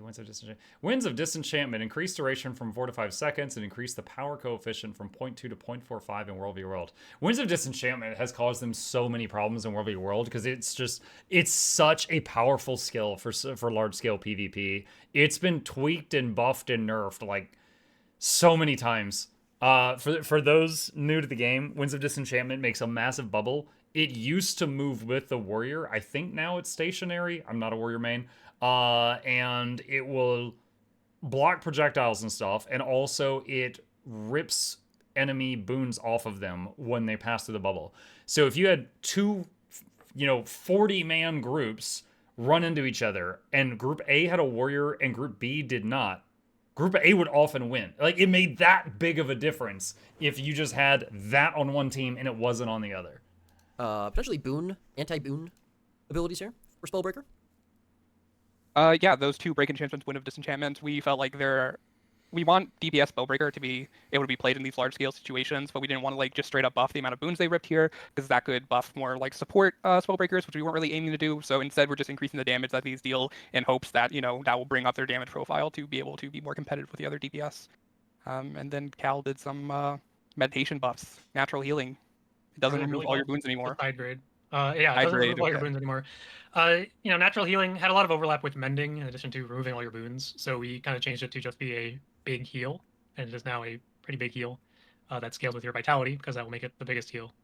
In case you have too much vitality, we want to make sure that the heal still feels large enough, so it will go off a percentage of your max health, as opposed to being some large baseline number that might not be large enough if you have 30k max health. And then imminent threat, this skill pretty mediocre a lot of the time. So now it's going to give you barrier for each enemy you strike. It's the typical get more barrier for the first enemy you strike and then slightly less for each additional enemy, so that it feels good when you're hitting one enemy. But it kind of makes sense that when you are taunting a bunch of enemies to hit you, that you would then get some defensive compensation as well. So maybe this skill is something that you would consider taking if you want a little bit more defensive value. And this is just going to be self-barrier, right? Stealth barrier, yes. Alrighty then. Some Blade Sworn adjustments. Blades Worn adjustments. Yeah, basically just putting more damage into the gun In a different saber. touch size. Yeah, who did that? That's I think weird. these are I all would gun never mess saber up formatting. skills. Yeah, basically the gun saber felt really bad. A lot of the damage. I mean, like 90% of your damage is just in Dragon Slash plus Pistol 5. We want to make sure gun saber was another part of the elite spec. Want to Can we make sure. fact check that number? Is that 90% accurate, or are we going to get some angry messages about it? I don't know. It's close. But anyways, just making sure. I don't that know. the It's damage, close. feels correct. Artillery slash. Ladies and gentlemen, the Uh, developers of the game. You're just gonna have a tooltip change, because basically the thing it says in the tooltip right now is a lie. It does not do that at all. The numbers that are on the screen right now are what it actually is, and the numbers that it's going to are the correct numbers it will be, and they will all be listed out. So there won't be no more confusion there. And then Daring Dragon losing alacrity in World v World. In World v World only. In World v World only. That's Okay, all. that's You can still apply a alacrity little in PvP. unclear Yes. in the way the note is written.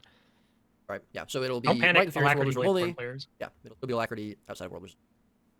All right. And that wraps up the class sections, specialization A bit of a sections. sneak peek. We've got some sneak peek. relics coming up. Yeah, so not 12. with this balance patch. Wow. The next major release. We will be having 12 relics being added. We're just going to go over these relics. The last 2 times they released relics, I think there was 6 in each release. Notably the next major release. Not Also, core. Does that mean you can get them if you don't? Sorry, my mouth's running away from my head here. Does that mean you can get them even if you don't have any expansions? the next any kind of release. I thought I Altruism, grant might and fury to nearby allies after you use a heal. Relic of the Eagle, deal increased strike damage to low health enemies. I'm guessing it's gonna be like 5 or 10%. Relic of the Earth, grant protection and magnetic aura to nearby allies after using an elite skill. Relic of Fire, gain fire aura after using a healing skill. Fire aura now increases your outgoing strike damage. I wonder what the ICD will be on Relic of Earth, because there are some classes that have a very short cooldown on some of their elite skills. And magnetic aura is extremely powerful. Thought I when said major release. It says it there. you guys normal. No, it does. I'm just You guys normally clarifying get that, relics. that doesn't mean, any patch day would have. Right. They'll We go be over that coming these at are some point in core. the future. So. These are core relics. These are core. They do not require any expansion. They will be able. There you go. That's awesome. And the goal here is to try to complete some of the things that were lost in the initial, rune to relic port. We might see some fan favorites later in this. Not on this slide. No. Oh! Did you hear that, chat? I think he just said they're bringing back relic of summon a bunch of golems. That was something we lost in that port. Bring it back. We need it. No fan Some favorites on this old, slide. some What do tweaked. you mean? Relic of Eagle is Return my to the favorite. meta of armies of golems I in do World love v World. relics that are related to birds. Let's Yes. just say that. Especially eagles. Eagles, sure. Weird. I don't know. Yar. All right. Anyways, yes, these relics will be coming Bring back the rock dogs. Yeah, we the got rock four more dogs. here. Hollow Wait, Smith. Can you go over Urging. them? Or we just- Relic of the Hollow Smith. Create a laser disc after you use an elite. Relic of Surging. Gain shocking aura after using an elite. Relic of Thorns. Gain stacking Condi damage when you are hit by a poisoned foe. Relic of Vampirism. Siphon life from nearby foes when you use a healing skill. Restore a portion of your maximum health upon killing a foe. Gain stacking Condi damage when you are hit by a poisoned foe. That would be such a weird thing to play around. Like, no, let him hit me. Let him hit me. Like, this is like rewarding people for standing in the fire, literally. Relic of Vampirism, siphon life from your foes, use a healing skill. Restore a portion of your max health upon killing a foe. I wonder how much a siphon that is. It's gonna look. I mean, pretty it's been on. It's They're been on slightly the screen different. for So like. Some are a bit different, but Okay. There's some of these that were bad. Now you wanna runes talk. That are now slightly better relics. I'm just trying to make sure that the chat gets the full information here. I think the track. Mug, I think it's an increase to Condi damage for you. Yeah, I'm aware. I was thinking that too. My statement still stands. Can read the screen, but okay. Can they? There's a lot of slides that we could have just had them read then, if that's the case. I'm just gonna say that. Am I? Am I Anything good to move on? exciting on we this? leaked the next slide. But Next slide. Let's just go to the next slide. I mean, I think Relic of Fire, that'd be cool. Fire Aura build. I like fire. I like relic fire. I like fire. like too. fire. Fire. Oh, you could play Relic of Fire on Elementalist and not leave Fire Attunement.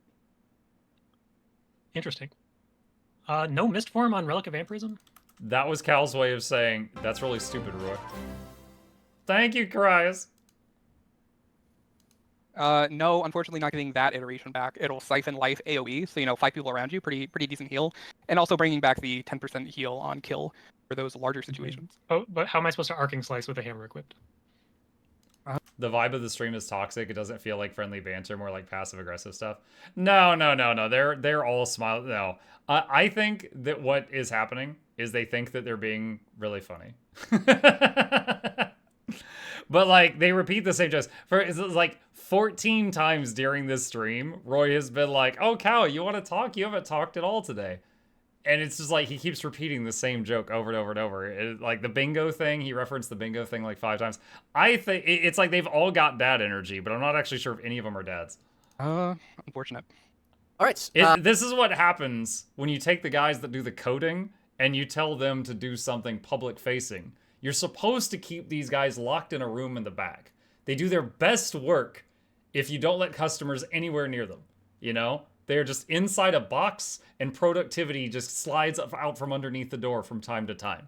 But this is what you get when you put them in front of a camera and a microphone. I don't know how many people in chat would understand that, but that's an ancient. I didn't understand that. Ancient meme. Actually, I think I did. But anyways, are we ready to move on to the final slide? The most exciting There's part of this one entire slide stream. left. Hold your breath. What could it be? Anyone know any? Ha! I was joking! You're welcome. That's all because of me. You're welcome. Golems are back, baby. Oh, boy. And Rock Dog, too. Yeah, and a parrot. Jagged Horror, Golem, Rock Dog, and Parrot. Oh, my gosh. Yo, show me the Twitch chat. Any knowers? I'm getting our summon boys back. It feels They good. return. Bird. No. Yes. Not in PvP. Yar. Yes, My these parrot. relics will not be available in Rock PvP. Dog. The cooldown as well in these relics is going to be different between Golems. World versus World and PvE. I think Yeah, we probably. obviously don't want these to be super impactful in competitive modes, but these are long time. What do you mean you don't want them to be super impactful? It takes up a relic slot. Do you know how much you give up by not bringing another relic like Thief or Fractal? Have it do that much damage. people loved these runes back before they got removed, and Yes, you know, because they're for open fun. world The PvE forbidden running around, word. sure, why not? The Like, F I word. love to see the rock dog. I love to see the parrot, but we don't want to see them in competitive modes a whole lot. So not in PvP at all. We'll be keeping a close eye on them.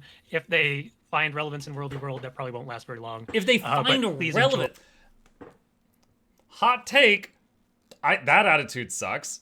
Like, okay, look, if Relic of the Thief is a 5% damage increase, and Rock Dog matches 5% of your damage, but it's different, okay? There's still pros and cons to that. If you get CC'd, the dog is still attacking. Okay, that's a pro over you getting a 5% damage buff.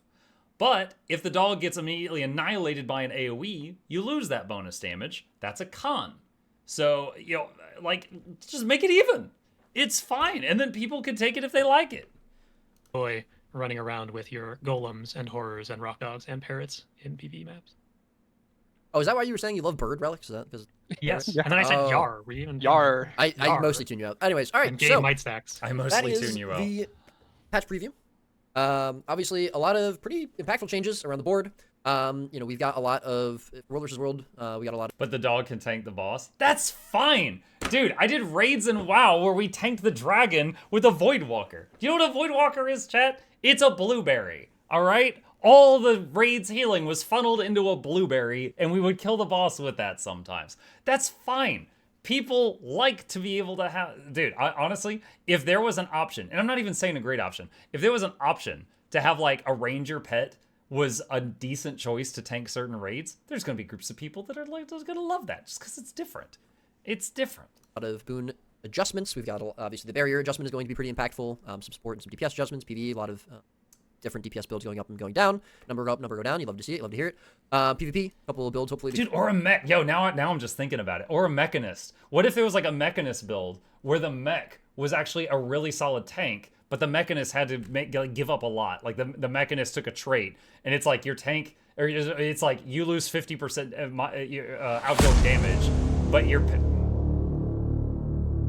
but your pet's really tanky and pulls high aggro or something like that. Becoming a little bit more viable. Couple That'd be builds great. that are too strong, being tuned down. I don't know if either of you guys want to talk about any specific goals or sort of re-summarize any specific goals we had for this patch and talk about them. I know we talked about them a Yeah, little I bit think at the I'd end, take but- a question from the chat quickly. I saw my God. someone say That's that not they allowed. want Relic of the Goat. Who do you think that would summon, Roy? Oh, the goat, obviously. Yeah. Well, who is the goat?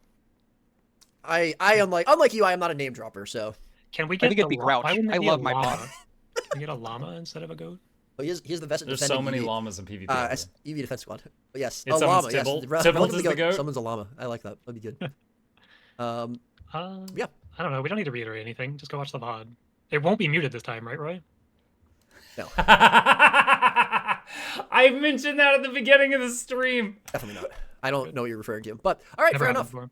Once again, Cal doesn't want to talk anymore until we get to the wrap up. Well, In which can case, we I'll get just some ramble life for a while. updates? Anyone have any life updates? I know you do. I'm Is getting that- a dog on Sunday. That's crazy. Couldn't get it in time for the stream. Next Oh, just make sure it doesn't do any relevant damage, Cal.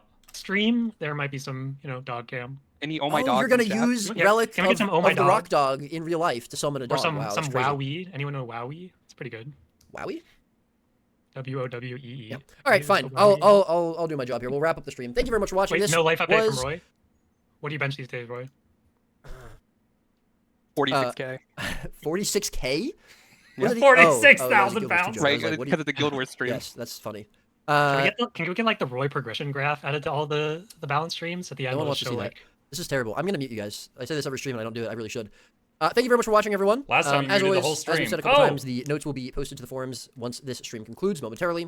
Please give us your feedback, Taylor specifically, but we will all be looking. Was Taylor the guy that killed the cat on stream? Wow. Okay, now I have to explain that because people that don't know what you're talking about, that sounds awful. No, it was not Taylor. It was someone else who works at Riot now. I forget his real life name. The guy you're talking about was the guy you're talking about. It was an NPC, guys. It was an NPC cat in game. All right, and it was an accident. Okay, they were showing off End of Dragons. They were next to some little cats, and he was punching in some dev commands, and he did the wrong one, and one of the cats just suddenly died near him. And he was like, "Oh God, I did the wrong thing." But they were live, And so chat freaked out, and of course, it was like overreacting, was the joke. And he never heard the end of it. For months and months and months, he was the guy who killed the cat NPC. And I think they even, when End of Dragons came out, on the live servers where those cats hang out, the cat is alive again, but there's also a tombstone next to it as kind of like an Easter egg if you were there for that broadcast. But yeah, you can't just join a stream and be like, was he the guy who killed the cat live on air? That people are gonna call the cops.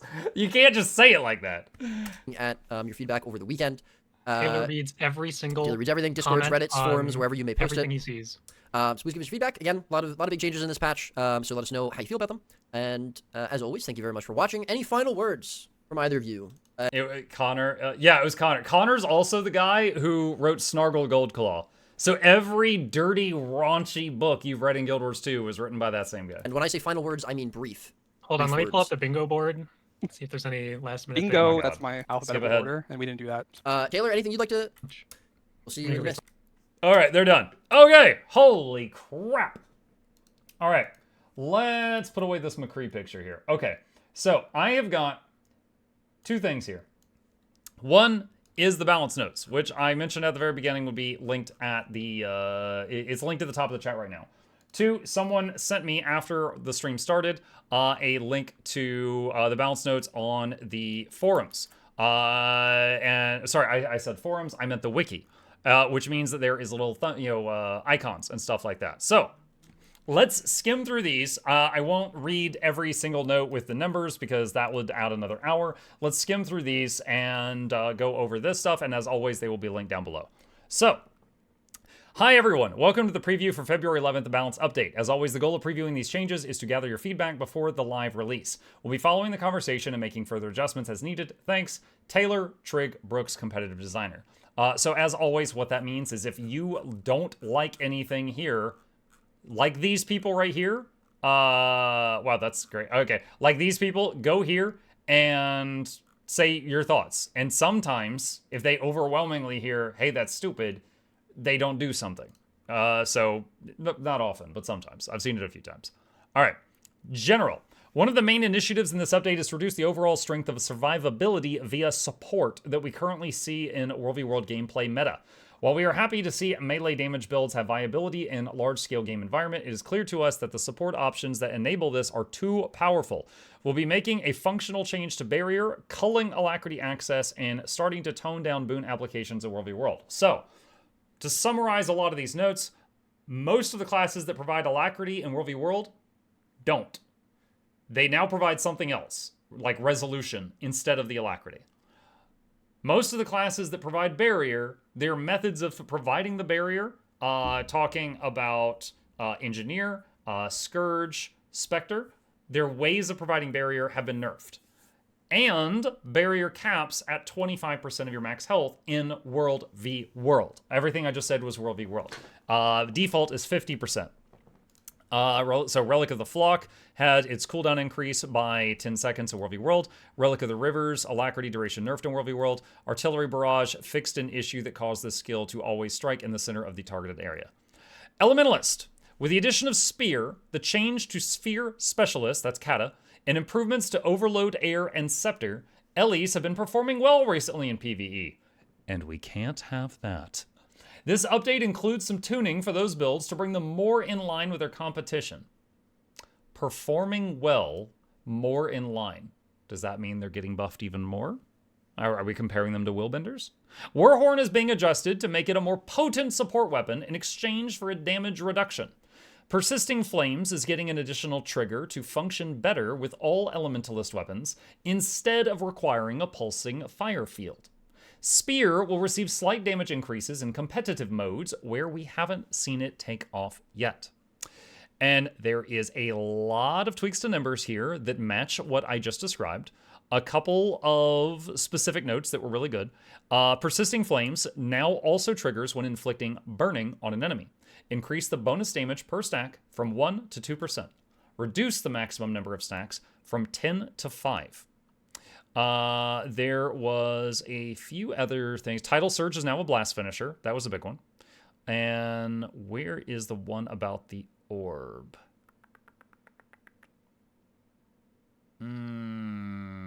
Here it is, Water Globe. The water orb created by this skill will now follow the Ellie instead of traveling in a line. So Water Globe, which is, I know it's Warhorn, which one is it? It's Warhorn Water 5. It would make basically a healing ball of water that would just go forward in a line. So if you're standing stacked in your group, it would travel through your group and then leave them and just go off into the sunset. This will make it stay on you. So it'll be a lot easier to, like, if your group, one, to keep it on your group the whole time, and two, if your group moves for anything, you can move it with them. So the usefulness of this skill is going to go way up for support Warhorn Ellie enjoyers. Okay, and what do we got here? Sphere Specialist, this one was pretty major. This trait now increases Jade Sphere cooldowns in PvP only. Reduce the boon duration from 150% to 100% in PvE only. So there is a trade-off there now. Fixed an issue that prevented etchings from being able to be charged after a certain duration. Fixed an issue that prevented etchings from being charged when multiple etchings existed at once. So those are some little fixes for the spear. Drink of water just a second. All right, Engineer. We're reducing the amount of barrier that support-focused scrappers can apply in World v. World in addition to other small changes. Duelist, Hollowsmith, and PvP will receive boosts with increased healing from heat therapy, changes to Hardlight Arena, and some additional improvements to Elixir Gun synergies. Kinetic accelerators will now trigger when performing whirl finishers, within limitations, to better align with all of Scrapper's toolbox. Spear's getting a couple of tweaks to be more user-friendly. I just realized I had moved my camera up while we were watching the thing because of their cameras, so I'll move myself down here. Okay. So a lot of little number adjustments going over the big bullet points here. Conduit Surge on the spear is now condensed into a single dash. Reduce the cooldown by 1 second in PvE. Roiling Skies increase the angle of the skill's hitbox. Essence of Animated Sand, barrier nerf again. Essence of Liquid Wrath, the chain reaction now grants resolution instead of protection in World v. World. Glob Shot on the Elixir Gun now immobilizes the first enemy struck. I believe currently it just does a cripple that bounces between targets, so now it does a Moby and then cripple. Acid Bomb now does increased damage on the first pulse. Comeback Cure reduced the regeneration duration from 1.5 seconds to 1 second in World v. World. Bulwark Gyro barrier nerf. Hard Light Arena increase the duration from 3 to 6 seconds in PvP and World v. World. Increase the boon application interval from 1 to 2 in those game modes. The duration is no longer extended when used above 50% heat. Instead, the skill now applies barrier to the user when used above 50% heat. Reduced the cooldown from 60 seconds to 45 in PvP. I got chomped. Kinetic accelerators will now trigger when performing whirl finishers in addition to its previous effect. Whirl finishers cannot trigger this trait more than once every 3 seconds. This trait no longer grants Fury in World v. World, reduce the might duration from 8 seconds to 5 in World v. World only. Crisis Zone no longer applies a lack in World v. World. Again. Blue Class Guardian. Willbender has been a powerful force in competitive modes lately. Yup. In World v. World, Willbender's movement abilities will receive increased cooldowns to raise the opportunity cost of both engaging and disengaging in battle. In PvP, we're toning down the amount of area damage it's able to deal, as well as the utility Willbender gained from Spear. On the PvE side, Dragon Hunter is receiving some damage increases to better compete with other elite specializations. Lately, quote unquote, yeah, for the last year. Okay, so there's a lot of little number tweaks here that go into detail, but, you know, it just covers what they just said. As always, the notes will be linked down below. Was there any major bullet points for this one? Standard stuff. Alacrity's nuked and a lot of little number changes. Mesmer. In PvE, Dagger and Spear outclass the other power-focused weapons while also making some power-based builds too strong. We'll be reducing their damage while bringing up main hand sword damage so that all options are closer together and more in line with other builds. The functionality of Illusionary Defense is being changed to lower its number of boon applications while also making the choice to use it more intentional. In World vs. World, we want Virtuoso to remain in its high single target burst damage niche, but it's currently too good at its job. That's true. It's also not even a single target because most of their good stuff does damage in a line. So if they're targeting an enemy and just make sure the other enemies are between them and the target, it's AoE damage. We're lowering Bladesong Harmony's damage while bringing up some area damage skills so that it remains useful in large-scale combat situations. And then there is basically, you know, as they said, some nerfs to dagger, some buffs to sword, and a handful of other stuff here. Necromancer. In World v World, support-focused Scourges will see some key cooldowns increase to lower their overall output, and damage-focused Necros will have their damage and boon revival capabilities increased. Overflowing Thirst will receive a rework to enhance Dagger with support capabilities. And there's a bunch of stuff here. As I said, they are already nerfing Barrier pretty hard in World v World, so there's a lot of stuff here related to that. There is some tweaks to things like wells and damage tools, and some buffs to the Greatsword. Ranger. In large-scale World v World combat, Ranger pets are very fragile. Yeah, they die extremely fast. This is a long-standing problem we'd like to address. We are starting by reducing the penalty when your pet is defeated, and we'll keep an eye on the results while we consider other solutions. Untamed will receive a damage increase and a new way to strip boons to give it a better chance in World v World. Spear is being adjusted in both PvE and PvP to make it a viable option. Eclipse is getting new functionality to help condition-based druid builds function in situations where it can be difficult to generate Astral Force. So this one, Ranger pets, for those who don't play Ranger, when you pet swap while your pet is dead, it goes on a 60-second cooldown. If you pet swap while your pet's alive, it's like a 15-second cooldown. So it quadruples the cooldown if you swap while it's dead. So that's what they mean by, you know, how much you get punished. And a lot of your skills don't work. A lot of your traits and skills don't work, or don't work the same if the pet's dead. So it's not just losing the auto-attacking cat. It's more than that. So they are lowering the, reduce the cooldown of pet swapping with a defeated pet from 60 to 25 seconds in World v World. So that's what that is in reference to. The Untamed new way to strip boons was from it's the mushroom skill. Where is it? Exploding Spores. This skill now removes boons from enemies struck. They can only have their boons removed by the skill once per cast because this skill summons a bunch of overlapping circles. So if you're hit by 2 of them, it's still only going to do it on 1. Spear is getting buffed in a lot of game modes, and not really surprised by that. The Spear is a power weapon. So is main hand mace, offhand mace, main hand axe, offhand axe, sword, great sword, longbow, staff, hammer. There's 9 other power weapons, and they're all better than the Spear. The Spear was freaking terrible. So just in terms of pure damage, it was worse than all of those. So in PvE, it does not surprise me at all that they're giving it a bit of buffs. In PvP, it also had the stealth component. So it's like, okay, I sacrificed some damage, but I got some stealth that might allow me to make some plays. And so they're doing some tweaks there as well that are a bit different. And then there's just some small number tweaks that I won't read those out loud. All right, Revenant. Herald has been a popular pick in instance PvE due to its strength and consistency. Its damage is being adjusted to account for that consistency. Spear's utility-focused skill cooldowns will be increased while we improve the potency of power-focused Revenants. Like other professions, Revenant's boons will be adjusted in World v World, and we are boosting Legendary Assassin stance to make it a more viable option next to Legendary Dwarf stance and Legendary Dragon stance. As mentioned, their ability, so Renegade specifically cannot provide Alacrity in World v World anymore. That was changed. There are a lot of tweaks here to the like Spear and the other stuff that they just mentioned, which you can see right here. Was there any other major bullet points for this one? Just jogging my memory here because we just listened to like a 2-hour-long broadcast. Bonuses, let's see, Amnesty of Xingje. Bonuses for activating Legendary Alliance stance no longer affect nearby allies.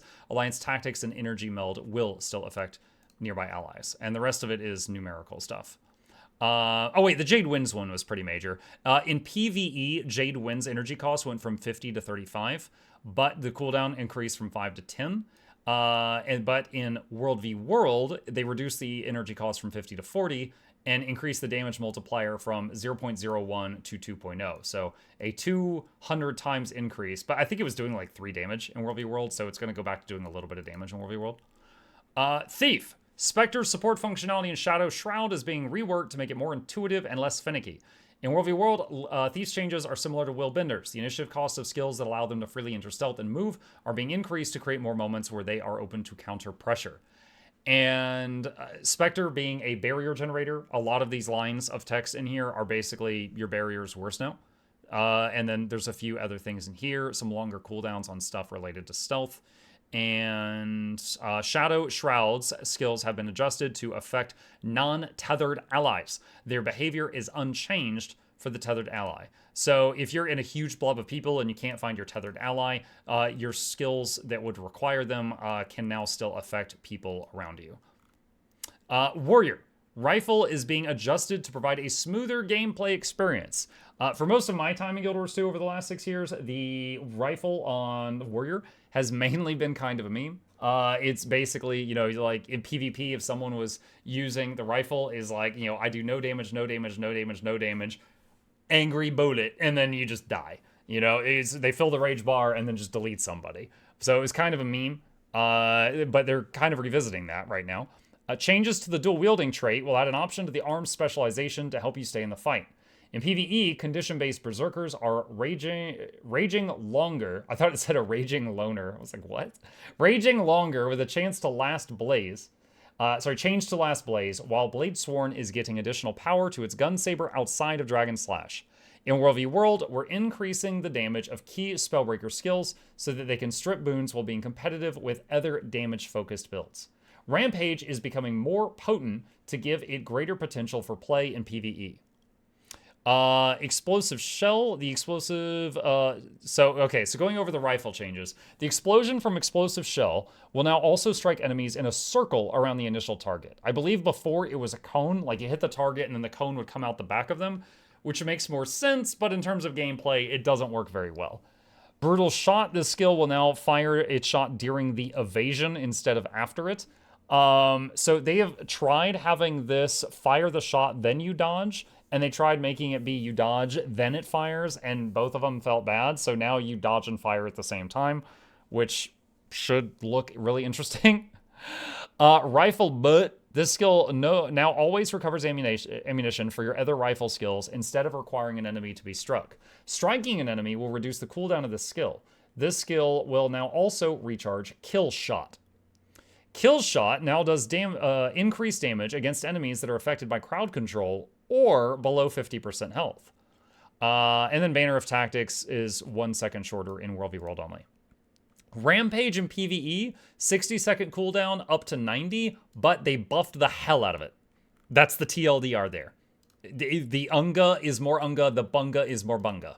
I honestly think the Warriors are going to love it. I mean, with Alacrity in PvE, that 90-second cooldown is going to be just over 100 second.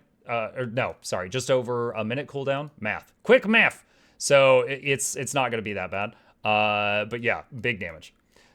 The dual wielding change they mentioned, the attack speed bonus from this trait now stacks with other attack speed bonuses while wielding a main hand weapon in your offhand. This trait will now also heal the user when they critically strike. This heal is improved if the struck enemy is bleeding. Scorched Earth on the bow, increased burning duration from two. Wait, hold on a second. I just want to make sure I'm not crazy. Yeah, that is longbow. Okay. Increase the burning duration from 2.5 seconds to 3 in PvE, fixed an issue that could cause overlapping uses of this skill to fail to strike a single target. Last Blaze now causes rage skills to extend Berserk by an additional second in addition to its previous effects. Natural Healing no longer removes boons or conditions, it now just heals the user for a percentage of their max health. Reduce the casting time from 1.2 seconds to 1 second. Imminent Threat now grants barrier to the user for each affected enemy, but they said that the amount of barrier you get decreases beyond the first target. So you get a bunch of barrier for one target, but a little less barrier if there's 2 targets for the second one, and so on and so on. So if you use this on 3 enemies, you're not going to get triple the barrier of the first guy. Reduce the cooldown from 35 seconds to 30. And then we've got a lot of little numerical tweaks that I'll just leave that for the notes. And then Daring Dragon no longer provides Alacrity. They said on the stream this was poorly written. This is supposed to be no longer provides Alacrity in World v. World only, just like all the others. Still works in PvE. The Weeaboon still works. Now applies Might and Fury in World v. World. All right, and then there's 12 upcoming core relics. Core meaning you don't have to have any expansions to use these. So, Relic of Altruism. Grant might and fury to nearby allies after using a heal skill. Relic of the Eagle. Deal increased strength damage to low health enemies. Relic of Earth. Grant protection and magnetic aura to nearby allies after using an elite skill. Relic of Fire. Gain fire aura after using a healing skill. Fire aura now increases your outgoing strike damage. Relic of the Hollowsmith. Create a laser disc after using an elite skill. Relic of Surging. Gain shocking aura after using an elite skill. Relic of Thorns. Gain stacking condition damage when you are hit by a poisoned foe. Relic of Vampirism. Siphon life from nearby foes when you are using a healing skill. Restore a portion of your max health upon killing a foe. This one's so weird to me. Siphon life from Thorns. Gain stacking condi damage when you are hit by a poisoned foe. I'm imagining trying to play around that. So like, let's say you poison the Bone Skinner, and then you keep dipping your toe in his puddles on purpose, so you're getting hit by him, so that you get the bonus condition damage stack. Like, I love the idea of a Thorns build, but when you try to do that in Guild Wars 2, it really seems like it's going to be encouraging people to stand in the fire. So I don't know about the execution of this. I don't know about the execution. And then we got summons. They're bringing, dude, I joked about this during the broadcast. Golemancer, summon a golem in combat. Lich, summon Jagged Horror in combat. Ogre, summon a rock dog while in combat. And Privateer, summon a parrot in combat. So these are these are very interesting. There was a period of time where World v World Blobs would have everyone there run Relic of the Golemancer, or sorry, it was Rune of the Golemancer at the time. And so in combat, there would just be like 50 golems. And the problem was the target cap. Because, like, you know, if you barrage the enemy, that hits 5 targets maximum. Well, there was an extra 40 targets. And I loved it, but, you know, can't have fun. So they removed it because Army of Golems was too good. Not because they were, like, doing damage, but because it was really hard to actually hurt the players, because there was twice as many targets. But we'll see what they do. They did say during the broadcast, for anyone who fast-forwarded past that section, that the Golem, if these do too well in competitive, they don't want these to do too well in competitive. Now, my thing is, let them do as well as other relics, because there's pros and cons. And I'm going to repeat what I said earlier for people who fast-forwarded past that section. Like, let's say you're using Relic of the Thief, or Relic of the Fractals. Those are some commonly used ones. Let's pretend that they give you just a 5% damage increase. Okay? Compare it to that. Let the Rock Dog, or the Golem, do damage equal to 5% of your damage output. If, like, even then, there's pros and cons. Pro, if you get CC'd, feared, knocked down, stunned, whatever, the dog is still attacking. So in that example, having the dog is better than having the Relic of the Thief or the Relic of the Fractal. But a con would be if it stands in a dumb AoE and gets itself killed, you lose that damage bonus, which wouldn't have happened if you were using Relic of the Fractal. So, I mean, just let it just be equivalent. And then it's just people can choose it if it's fun for them. But, I mean, what do I know about game design? I'm chasing fun and not numbers, so clearly I don't know anything. Anyway, yeah, that is it for the changes. And as always, if you hate any of these and you're like, this just makes me unhappy, go to here and reply on the forums. Because there is a small chance that if you reply here, that it will have an effect. But if you don't, there is 0 chance that it will have an effect. So if you really want, you know, your 2 cents thrown in there, do it here. But yeah, that's it. That's all we've got for today for the January 24th balance patch preview notes. And as always, for the tiny little numerical value changes that I skimmed over because, you know, we've been here for a couple of hours at this point, they are in the notes, which are linked down below. And if I missed anything crucial, throw it in the comment section to share it with other people, and I will fight you there.